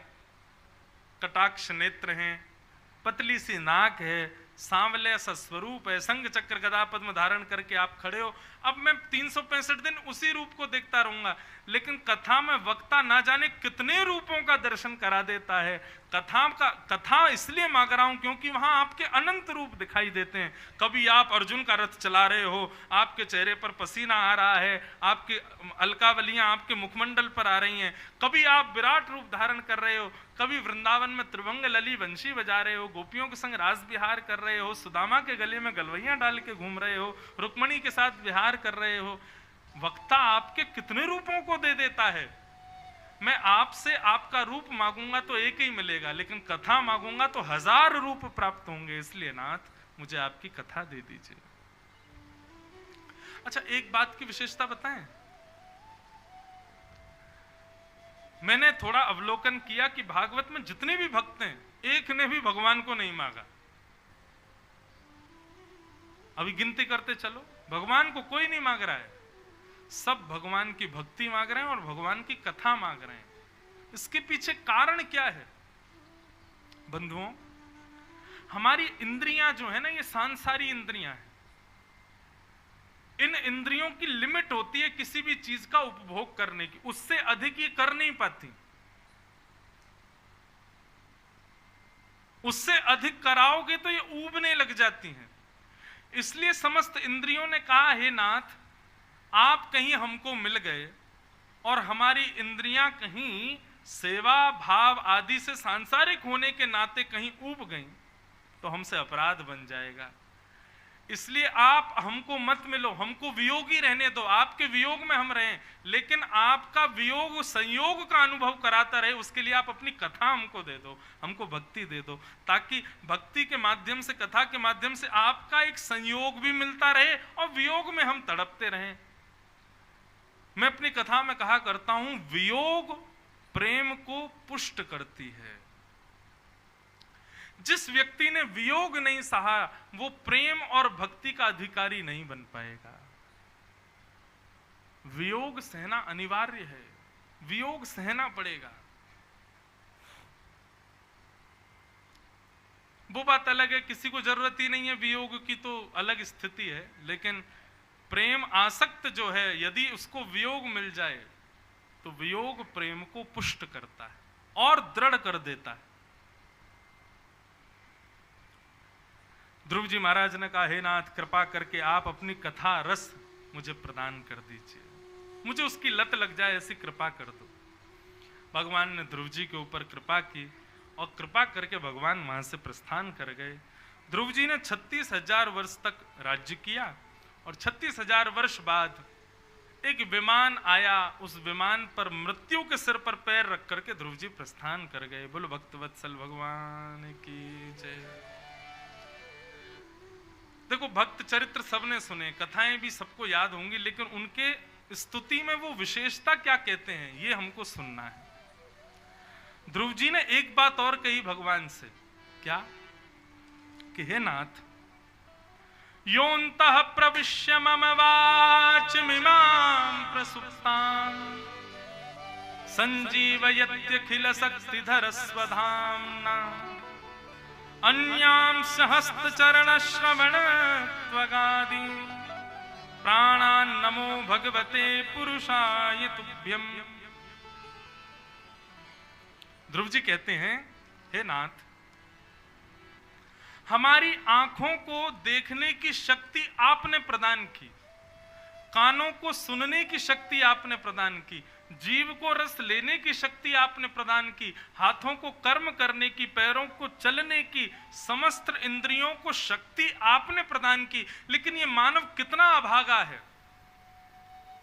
शक्ति प्रदान करने वाले को कभी धन्यवाद नहीं कहता। धन्यवाद कैसे कहना है, मतलब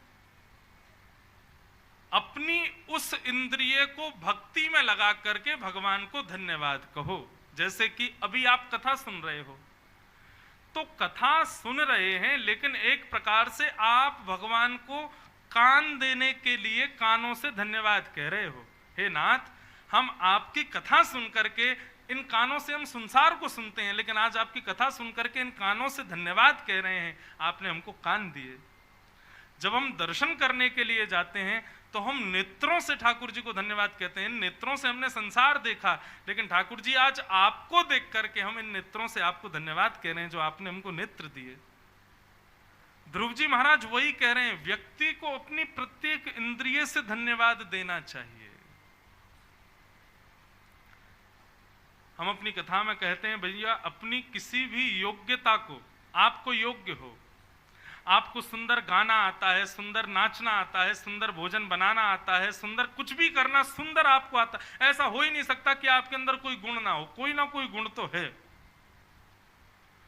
उस गुण से संसार की जगह ठाकुर जी को रिझाओ, ठाकुर जी को प्रसन्न करो। सूरदास जी के अंदर एक गुण था।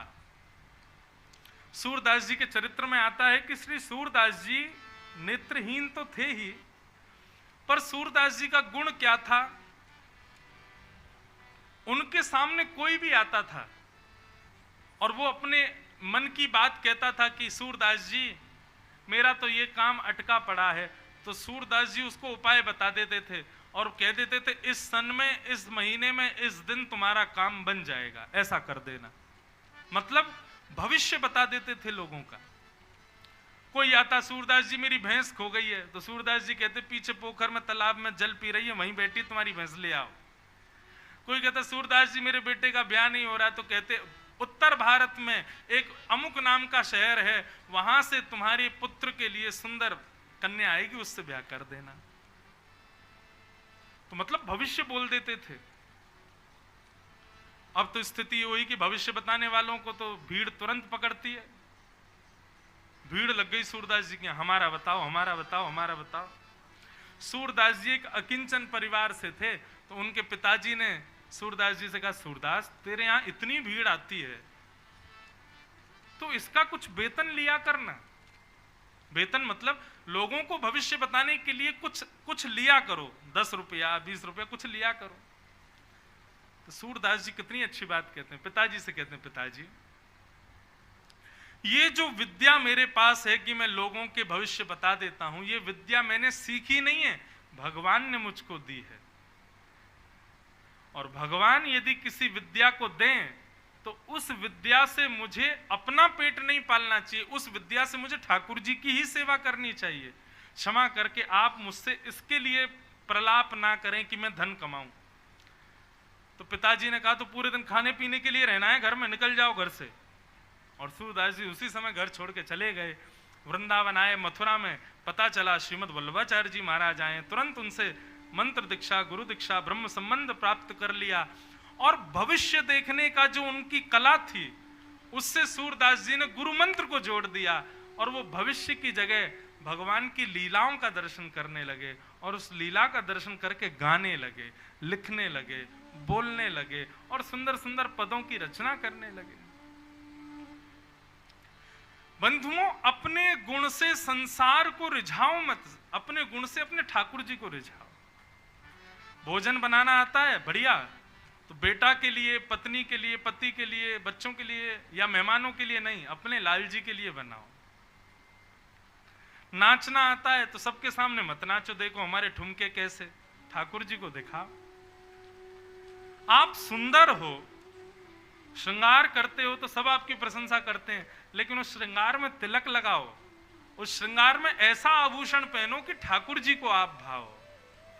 अपने प्रत्येक गुण ठाकुर जी को अर्पित करने लग जाओ। आपको भक्ति में और कुछ करने की आवश्यकता नहीं, अपने गुण बस ठाकुर जी को अर्पित कर दो, उसी से कल्याण हो जाएगा। ध्रुव जी महाराज वही बात कहते हुए भगवत चरणों में प्रणाम करते हैं। आगे ध्रुव जी के वंश में राजा अंग हुए, इनके बेटा बैन, बैन के बेटा पृथु, पृथु की वजह से ही हमारी इस धरती को पृथ्वी कहते हैं। पृथु भगवान के अवतार माने गए। पृथु महाराज का चरित्र आया, फिर आगे जड़ भरत संवाद, रहुगण संवाद आया, भूगोल खगोल का वर्णन, नरकों का वर्णन किया गया, अजामिलोपाख्यान सुनाते हुए एक वृत्रासुर नाम के भक्त की कथा सुनाई गई, जो कि असुर होते हुए भगवान की भक्ति करता है, भगवान उसको प्राप्त हो जाते हैं। आगे फिर इसी प्रसंग में भगवान के अति प्रिय भक्त श्री प्रहलाद जी की कथा सुनाई गई। हिरण्यकश्यप नाम के एक दैत्य हैं, कई कथाओं को मैंने यहीं पर प्रणाम किया, उनको हम कल से आगामी 3 दिन तक लेंगे। ब्रज लीला, बाल लीला, गोवर्धन लीला उत्सव तो चलेंगे, लेकिन उस बीच में कुछ भक्तों के भी कथा जो हमने आज बहुत सूक्ष्म में कहे, हम इतने आनंद से देखो करने लग गए कि अब 1:30 तो यहीं बच गया। आज तो 10 ही बजे होगा रात में कृष्ण जन्म। कई लोग ताली बजाए तो जो सो रहे थे वो उठ गए, बोले अरे अभी कथा विश्राम नहीं हुई, 1:30 तो बज गए, हमारे भोजन का समय हो गया, आज तो 6 बजे तक चलेगी कथा। हाँ, कहीं जाना तो है नहीं, घर बार सब छोड़ के आए हो, क्या करो, बैठे रहो यहीं पे। हाँ, हमको आनंद से करने दो। तो बंधुओं, एक राक्षस हुए जिनका नाम है हिरण्यकश्यप। सब लोग इधर देखो, इधर देखो, अरे अभी कर रहे हैं कथा पूरी, चिंता मत करो, बस थोड़ी देर और दो, थोड़ी देर में बस प्रहलाद चरित्र करके राम जन्म करेंगे, फिर कृष्ण जन्म। हाँ सुनो, थोड़ा आप ध्यान से सुनना। तो श्री प्रहलाद जी महाराज के पिताजी हिरण्यकश्यप। बंधुओं, हमारे शरीर में पाप प्रवेश होता है लोभ करने से।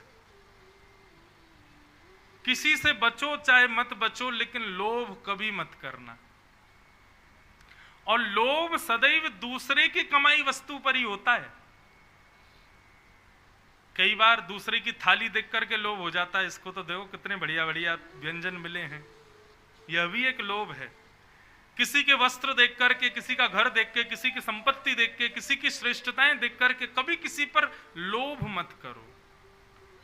लोभ पाप का कारण बनता है। सबसे पहले लोभ ही आएगा, फिर काम, क्रोध, मोह सब आ जाएंगे, इसलिए लोभ से बचो।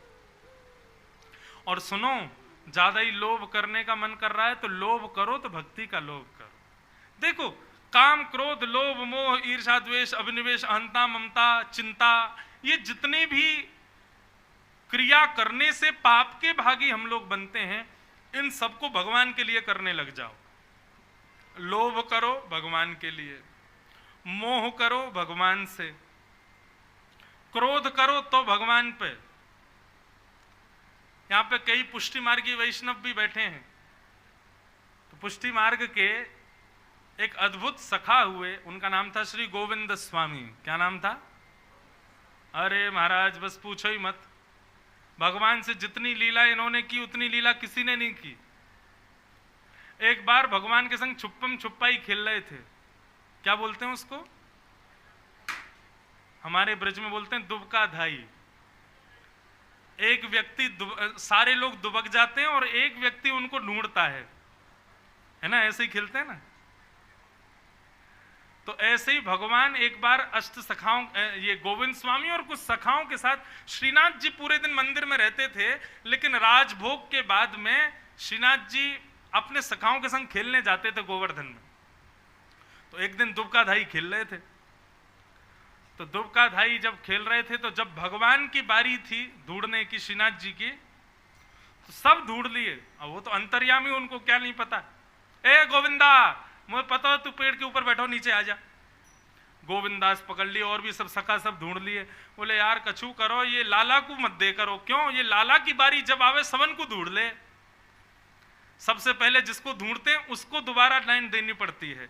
तो गोविंद स्वामी की बारी आई, तो गिनती गिनना है, 1 2 3 4 5, सब दुबक जाओ। ठाकुर जी दुबक के की जगह मंदिर में जाके खड़े हो गए। मंदिर में ही पहुंच गए।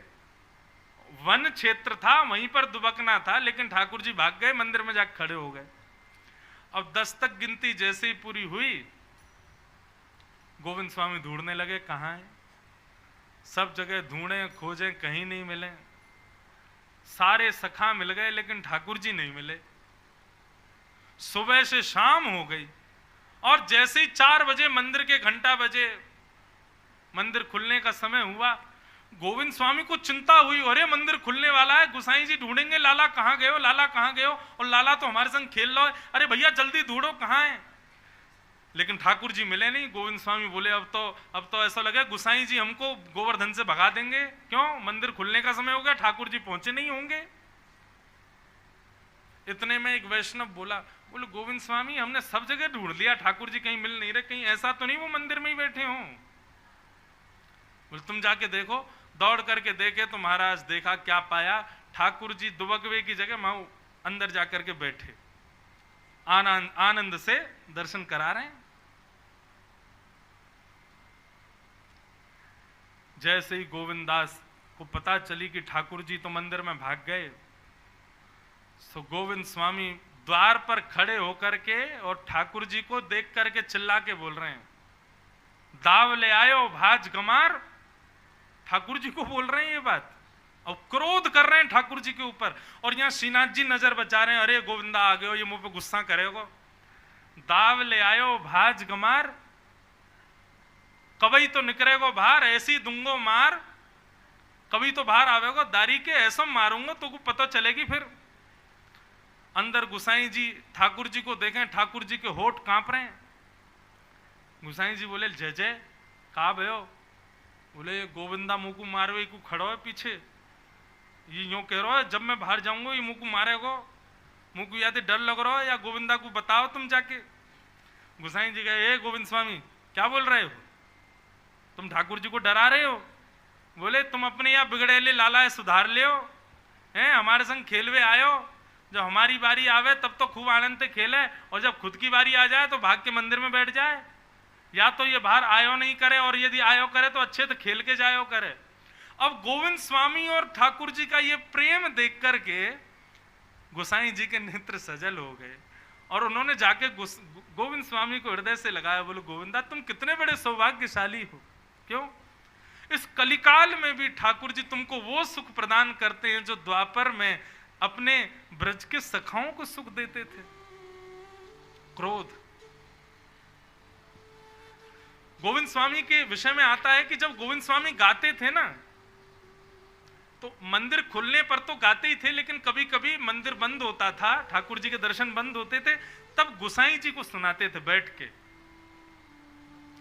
तो गोविंद स्वामी कुछ गा रहे हैं, गाते गाते गाते बीच बीच में रुक के कहते, ए ढंग से गाओ, ऐसे नहीं, अच्छे से स्वर लगाओ, ऊंचो गाओ, ऐसे नहीं, अच्छे से गाओ। बीच बीच में टोकते। एक दिन गोसाई जी बोले, ए गोविंदा तुम किसको टोकते रहते हो बगल में, ऐसे गाओ, कान पे हाथ धर के गाओ, सुर में गाओ, कौन गाता है? तो गोविंद स्वामी बोले, जय जय जय जय बैठे हैं, ठाकुर जी बैठ के गा रहे हैं मेरे साथ में। गोसाई जी ये बात सुनते ही पुनः नेत्र सजल हो गए और गोविंद स्वामी से बोले, ठाकुर जी बैठे हैं पास में? बोले हाँ। और गोसाई जी को तो दिखाई नहीं दे रहे हैं, लेकिन गोविंद दास को दिखाई दे रहे हैं। तो गोविंद स्वामी से गोसाई जी कहते, देखो उनको श्रमित मत करना, मुझे उनको सुनना नहीं है, लेकिन तुम ही बताओ ठाकुर जी का स्वर कैसा? तुमको दोनों सुनने को मिलते हैं। ऐसे भक्तों की बड़ी बड़ी चर्चाएं बंधुओं। तो मैं किस लिए ये बात कह रहा हूं? काम, क्रोध, लोभ, मोह, ईर्ष्या, द्वेष, अभिनिवेश, ये सब अपने अवगुणों को मिटाओ मत, बस संसार की जगह ठाकुर जी से करने लग जाओ। क्रोध करने को ज्यादा ही मन करे, ठाकुर जी पे ही गुस्सा कर लिया करो। मोह ज्यादा हो, ठाकुर जी पे ही करो। लोभ ज्यादा हो, ठाकुर जी पे ही करो। चिंता हो, ठाकुर जी की करो। सब ठाकुर जी।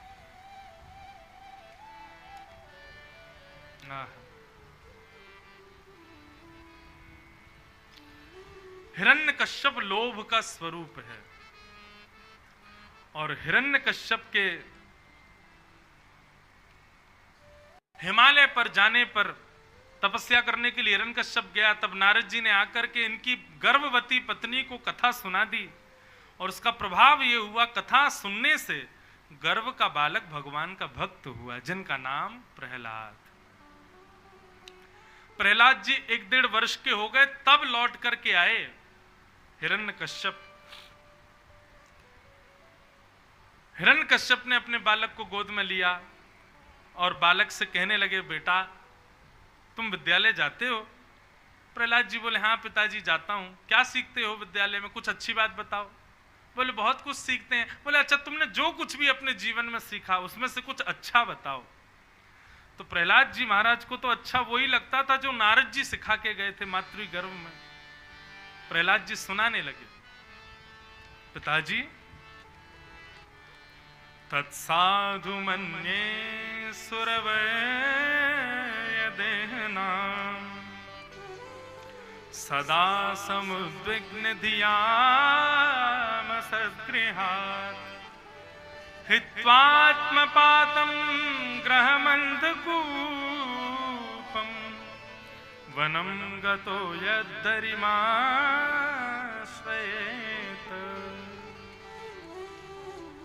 तत्साधु मन्ये सुरवर्य देहिनाम।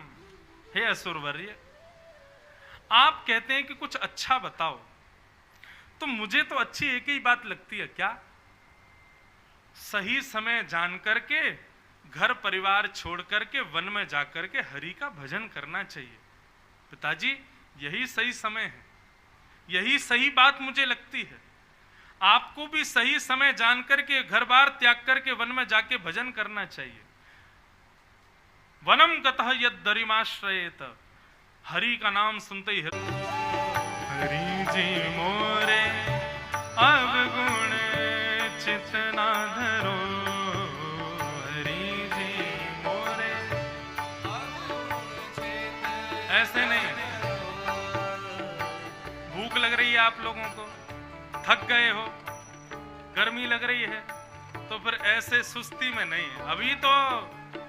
अभी तो मैं धीरे धीरे करंट लगा रहा हूं आपको, ताकि 440 वोल्ट हो जाए जब कृष्ण जन्म हो। तब तो कुर्सियां उर्सियों पे चढ़ के नाचना खूब, हाँ आनंद करना, प्रेम से गाओ, भाव से गाओ, ऊंचे स्वर में गाओ। हे नाथ, मेरे अंदर बड़े अवगुण हैं, मैं बड़ा अयोग्य हूं, लेकिन फिर भी आप मुझे कैसे स्वीकार करेंगे? ये विश्वास मेरे अंदर केवल इतना मात्र है कि आपने गजेंद्र का उद्धार किया था, तो मैं तो मानव हूं, मेरा उद्धार तो आप करोगे। ये बात विशेष इसलिए बंधुओं कि आप प्रहलाद जी की स्थिति समझो। प्रहलाद के लिए भगवान नृसिंह बन के आ गए, हिरण्यकश्यप को मार दिया। 33 करोड़ देवता आज हिरण्यकश्यप के महल में खड़े हैं, लेकिन उसके बाद भी प्रहलाद जी को लग रहा है कि मैं अयोग्य हूं, मेरी कोई योग्यता नहीं। यहां ठाकुर जी वृंदावन से हमारे घर में आके सेवा कराने लग जाएं तो हमारे अभिमान का स्तर इतना बढ़ जाता है। मेरे घर में स्वयं भगवान विराज रहे हैं, मेरे हाथ की रोटी पाते हैं, मेरा श्रृंगार स्वीकार करते हैं, और यहां प्रहलाद जी के लिए भगवान प्रत्यक्ष आ गए, तब भी प्रहलाद जी को लग रहा है कि मैं अयोग्य हूं। ठाकुर जी ने प्रहलाद जी को गोद में बिठाया और प्रहलाद जी को कहा, प्रहलाद कुछ मांग लो। प्रहलाद जी बोले, वचन दीजिए पहले, जो मांगूंगा सो दोगे। भगवान बोले, वचन देते हैं, जो मांगोगे सो देंगे। तो प्रहलाद जी ने क्या मांगा? प्रहलाद जी कहते हैं, भगवान यदा यदीराशीष में कामान भराम स्वाम वरदर्शभ कामानां वृद्ध संरोहम भवतस्तु वृणेवरम। हे नाथ, मेरे अंदर आपसे कभी भी कुछ मांगने की इच्छा पैदा ही ना हो, ऐसा वरदान दे दीजिए। मैं आपसे कभी कुछ ना मांगूं, और यदि मांगने का मन हो तो केवल आपकी भक्ति मांगूं, आपका प्रेम मांगूं। इसके अलावा मेरे अंदर आपसे कभी कुछ मांगने की इच्छा ना हो, ऐसा वरहस्त मेरे सिर पर रख दीजिए। भगवान प्रहलाद की भक्ति से प्रसन्न हो गए और प्रहलाद को सदगति प्रदान करके भगवान अपने धाम को प्रस्थान कर गए। बोलो भक्तवत्सल भगवान की। देवासुर संग्राम हुआ। देवासुर संग्राम के बाद बलि राजा ने आक्रमण कर दिया, देवताओं के तीनों लोकों को छीन लिया। जिन तीनों लोकों को वापस लेने के लिए भगवान वामन बनकर के पधारे और बलि से तीनों लोकों की भिक्षा लेकर के लाकर के गुरु बृहस्पति को प्रदान की। भगवान वामन का प्रादुर्भाव हुआ और बलि की भक्ति से भगवान इतने प्रसन्न हो गए कि जैसे ही वामन भगवान को 3 पग जमीन देने का बलि ने संकल्प किया, बहुत ध्यान से सुनो, बहुत अच्छी बात है। जैसे ही 3 पग जमीन देने का संकल्प किया, भगवान बड़े हो गए और 2 लोक से तीनों लोक 2 पैरों से तीनों लोक नाप लिए। तीसरा पैर रखने के लिए बलि के पास कुछ नहीं बचा, देने के लिए कुछ नहीं बचा। तो भगवान बोले कि तुमने 3 पग जमीन देने का हमको वरदान दिया है, संकल्प किया है, और हमने दो पैरों से ही तीनों लोक नाप लिए, बताओ तीसरा पैर कहाँ रखें? तो बलि ने कहा, मेरे सिर पर रख दीजिए। क्यों? क्योंकि आपने संपत्ति को स्वीकार किया, मालिक तो अभी बैठा है, संपत्ति के स्वामी बलि के सिर पर रख दो। तो भगवान ने जैसे ही पैर रखा, तुरंत प्रहलाद जी फिर प्रकट हो गए और प्रहलाद जी प्रकट होकर के नाचने लगे। सब बोले, अरे भैया प्रहलाद जी, इतना नृत्य तो आपने तब नहीं किया जब भगवान आपके लिए प्रकट हुए। आज आपके कुल में आपके नाती बलि के यहां भगवान प्रकट हो गए, आप इतने प्रसन्न क्यों हो? बोले, मेरे कुल पर भगवान की बड़ी कृपा है। बोले, क्यों? बोले, जब मेरे लिए भगवान नृसिंह प्रकट हुए थे तब मुझे गोद में बैठा करके मेरे सिर पर हाथ रखा था, परंतु आज मेरे नाती के ऊपर तो अपना चरण कमल पधरा दिया है। इस भाव से मैं अति प्रसन्न हूं। जिन चरणों से जगत को पावन करने वाली गंगा प्रकट होती है, जिन चरणों की रज लेकर के अहिल्या जैसी अपने श्रापों से मुक्त हो जाती है, जिन चरणों की महिमा को, जिन चरणों की कमला लेत बलैया, लक्ष्मी साक्षात बलैया लेती है, भगवान के नहीं, चरण कमलों की लेती है। वो चरण कमल आज मेरे नाती के सिर पर पधरा दिए भगवान ने। इससे मुझे लगता है कि मेरी भक्ति से भी योग्य भक्ति है बलि की भक्ति। प्रसन्न हो गए और बलि के इस भाव पर भगवान बड़े प्रसन्न हुए। बलि से बोले, भगवान कुछ मांगो, हम तुमसे बड़े प्रसन्न हैं। अरे क्या बताएं, पूरा खानदानी भक्त है। हो तो तुम लोग असुर, प्रहलाद जी असुर हैं, असुर खानदान है, बलि भी असुर है, लेकिन भक्ति ऐसी कि महाराज बड़े बड़े भक्त परास्त हैं इनके आगे। भगवान ने कहा, बलि कुछ मांगो। बलि बोला, ऐसा वरदान दे दीजिए मैं जब जब अपने राज्य भवन में जाऊं और बाहर आऊं तब आपका दर्शन हो। भगवान बोले, सीधे सीधे बोलो, चौकीदार बन जाओ हमारे। बलि भी इतना ढीठ बोला, हाँ ठीक है यही मान लो, चौकीदारी बन जाओ। और बलि की बात मान करके भगवान उसके द्वार पर खड़े हो गए, शंख चक्र गदा पद्म धारण करके। अब जब जब बलि निकले भगवान को प्रणाम करे जाए तब। अब भगवान बोले, हमको थोड़ी पता तुम कब निकलोगे, इसलिए 24 घंटे भगवान खड़े ही रहते हैं बलि के द्वार पर। ऐसी भक्ति बलि की। मैं अपनी कथा में एक बात कहा करता हूं, भक्ति का स्तर सही जा रहा है ये कब मानो? आप जो भक्ति कर रहे हैं वो श्रेष्ठ हो रही है ये कब जानो? इसका परिणाम क्या है? इसका परिणाम ये समझो, आप भगवान के पीछे पीछे चलो तो समझा अभी भक्ति कम है, लेकिन आपके पीछे पीछे भगवान चले तब समझना कि हाँ अब हमारी भक्ति में कुछ पुष्टता आई है, हमारी भक्ति में अब योग्यता।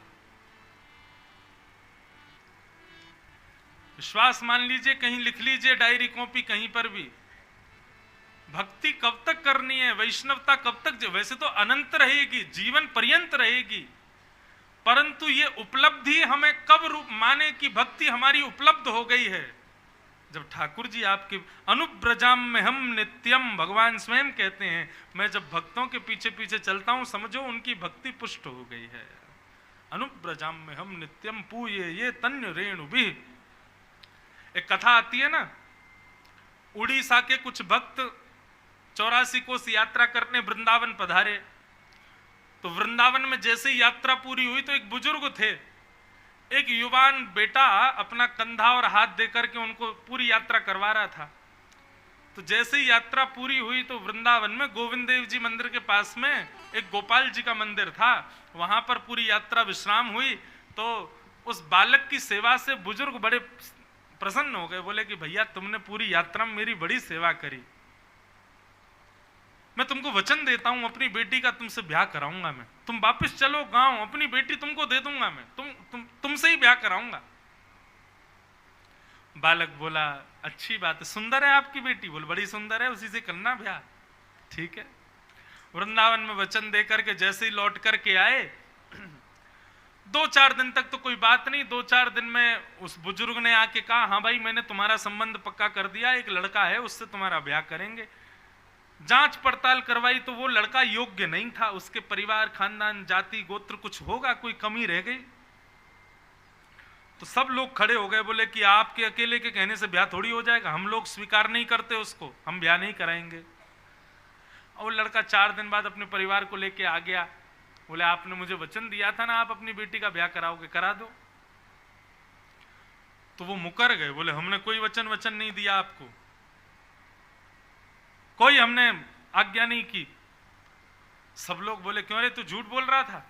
बोले मैं झूठ नहीं बोल रहा, सच में इन्होंने कहा था कि अपनी बेटी का ब्याह मुझसे कराएंगे।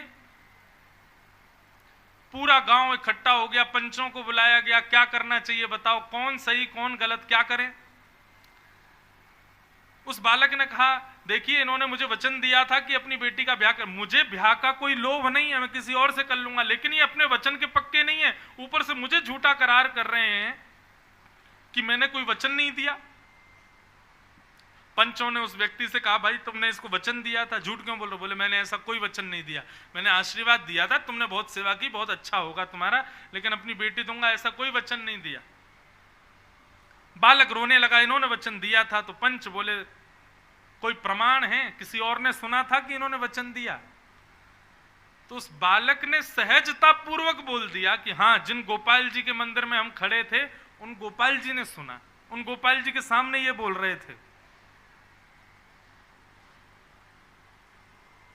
सब लोग हंसने लगे, बोले अच्छा गोपाल जी ने सुना था? बोले हाँ, गोपाल जी सुन रहे थे जब ये मुझसे कह रहे थे।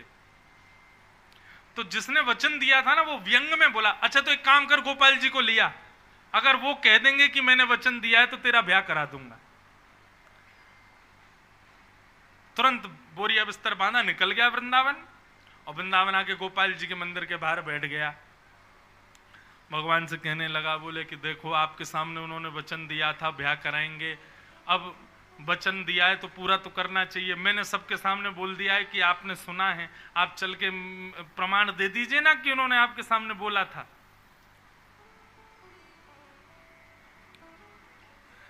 भगवान कुछ नहीं बोले, रात भर रोता रहा, पर्दा लगा था, किवाड़ बंद थी, भगवान की फिर भी रोता रहा। बोले चलो ना भगवान मेरे साथ चल दो ना, मेरे लिए इतना नहीं कर सकते?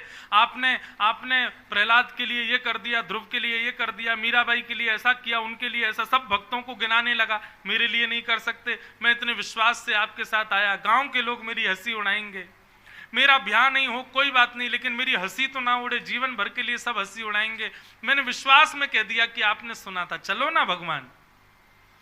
तो भगवान भीतर से बोले मूर्ति कोई चलती थोड़ी है, पागल, रो रहा है बाहर बैठ के, चल वापस लौट जा, उसने जैसे ही सुना तुरंत बोला, मूर्ति बोलती भी तो नहीं है, बोल रहे हो आप भीतर से। इतने में भगवान ने कपाट खोले, बड़े बड़े चतुर है। बोले चतुर नहीं भगवान, विश्वास है आपके प्रति। भगवान सन्मुख खड़े हैं उसके। ठाकुर जी उसके भाव पर, उसके विश्वास पर इतने रीझ गए, इतने रीझ गए। बोले चल ठीक है, चलते हैं हम तेरे साथ, लेकिन भैया तेरा गांव बहुत दूर है, यहां से कैसे जाएंगे, हमको भूख लगती है बहुत ज्यादा। बोले सब भोजन पानी की व्यवस्था है। और भोजन पानी की व्यवस्था करके वो भक्त अपने साथ ठाकुर जी को ले गया। ठाकुर जी ने कहा पीछे मुड़ के मत देखना, क्योंकि हम नाचते गाते हुए चलते हैं, हम त्रिभंग लिए, मटक मटक के चलेंगे, हमको कोई देखे हमको भाता नहीं है, इसलिए तुम आगे आगे चलना, हमारी नूपुरों की ध्वनि से ही समझ लेना हम पीछे आ रहे हैं। और आगे आगे वो भक्त चल रहा है। विचार करो कैसी छवि रही होगी, उस भक्त की बात की गवाही देने भगवान जा रहे हैं वृंदावन से। गोपाल जी नाचते हुए चल रहे हैं, कभी लता पत्रों का स्पर्श करते हुए चलते हैं, कभी वेणु बजाते हैं, कभी कहीं बैठ जाते हैं, कभी कुछ। और जैसे ही वो भक्त पूछता है ठाकुर जी भूख लगी हो तो रुक जाएं, बोले हाँ भैया जल्दी रुको, तुरंत रुक करके अपने हाथों से भोजन बना के ठाकुर जी को खिलाता है। कैसे ठाकुर जी कितने दयालु हैं। भक्त की भक्ति तो प्रधान है ही, लेकिन उस करुणावतार की करुणा देखो, दया देखो। ना जाने किस चीज पर रीच करके उस भक्त के साथ जा रहे हैं। चलते चलते गांव के समीप कहीं पर रेत बहुत थी। ठाकुर जी चले तो रेत के कारण ठाकुर जी की पाजेबों में रेत भर गई और ध्वनि आनी बंद हो गई। उस भक्त को लगा भगवान कहीं रुक तो नहीं गए। पीछे मुड़ करके जैसे ही देखा तो ठाकुर जी तो चल रहे थे, रेतों की वजह से नूपुर बोल नहीं रहे थे, तो ठाकुर जी वहीं रुक गए। बोले अब नहीं चलूंगा मैं आगे, मना किया था पीछे नहीं देखा। बोले मुझे लगा आपके पायलों की आवाज नहीं आ रही है, आप रुक तो नहीं गए। ठाकुर जी बस 5-6 किलोमीटर और रह गया, नेक चल दो।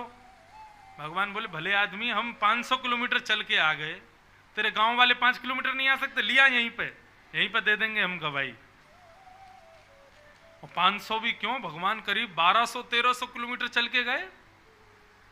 सब गांव के लोगों को जाके उसने कहा देखो गोपाल जी आ गए, गवाही देने आ गए। सब गांव वाले आए तो ठाकुर जी तो मूर्तिवंत खड़े थे, लेकिन एक स्वर प्रकट हुआ ठाकुर जी में से, और गवाही को सिद्ध करते हुए भगवान ने कहा हाँ मैं साक्षी देता हूं कि मेरे सामने इन्होंने वचन दिया था कि अपनी बेटी का ब्याह कराएंगे। ओहो, सब ने नतमस्तक होकर के प्रणाम किया और अपनी बेटी का ब्याह उसके साथ कराया। ठाकुर जी तो ऐसे भक्त हैं। भगौस्तुभम पीतांबरम सांद्रिपयोद सौभगम। भगवान का अवतरण हुआ है मथुरा में, कारागृह में देवकी मैया के गर्भ से भगवान पधारे हैं।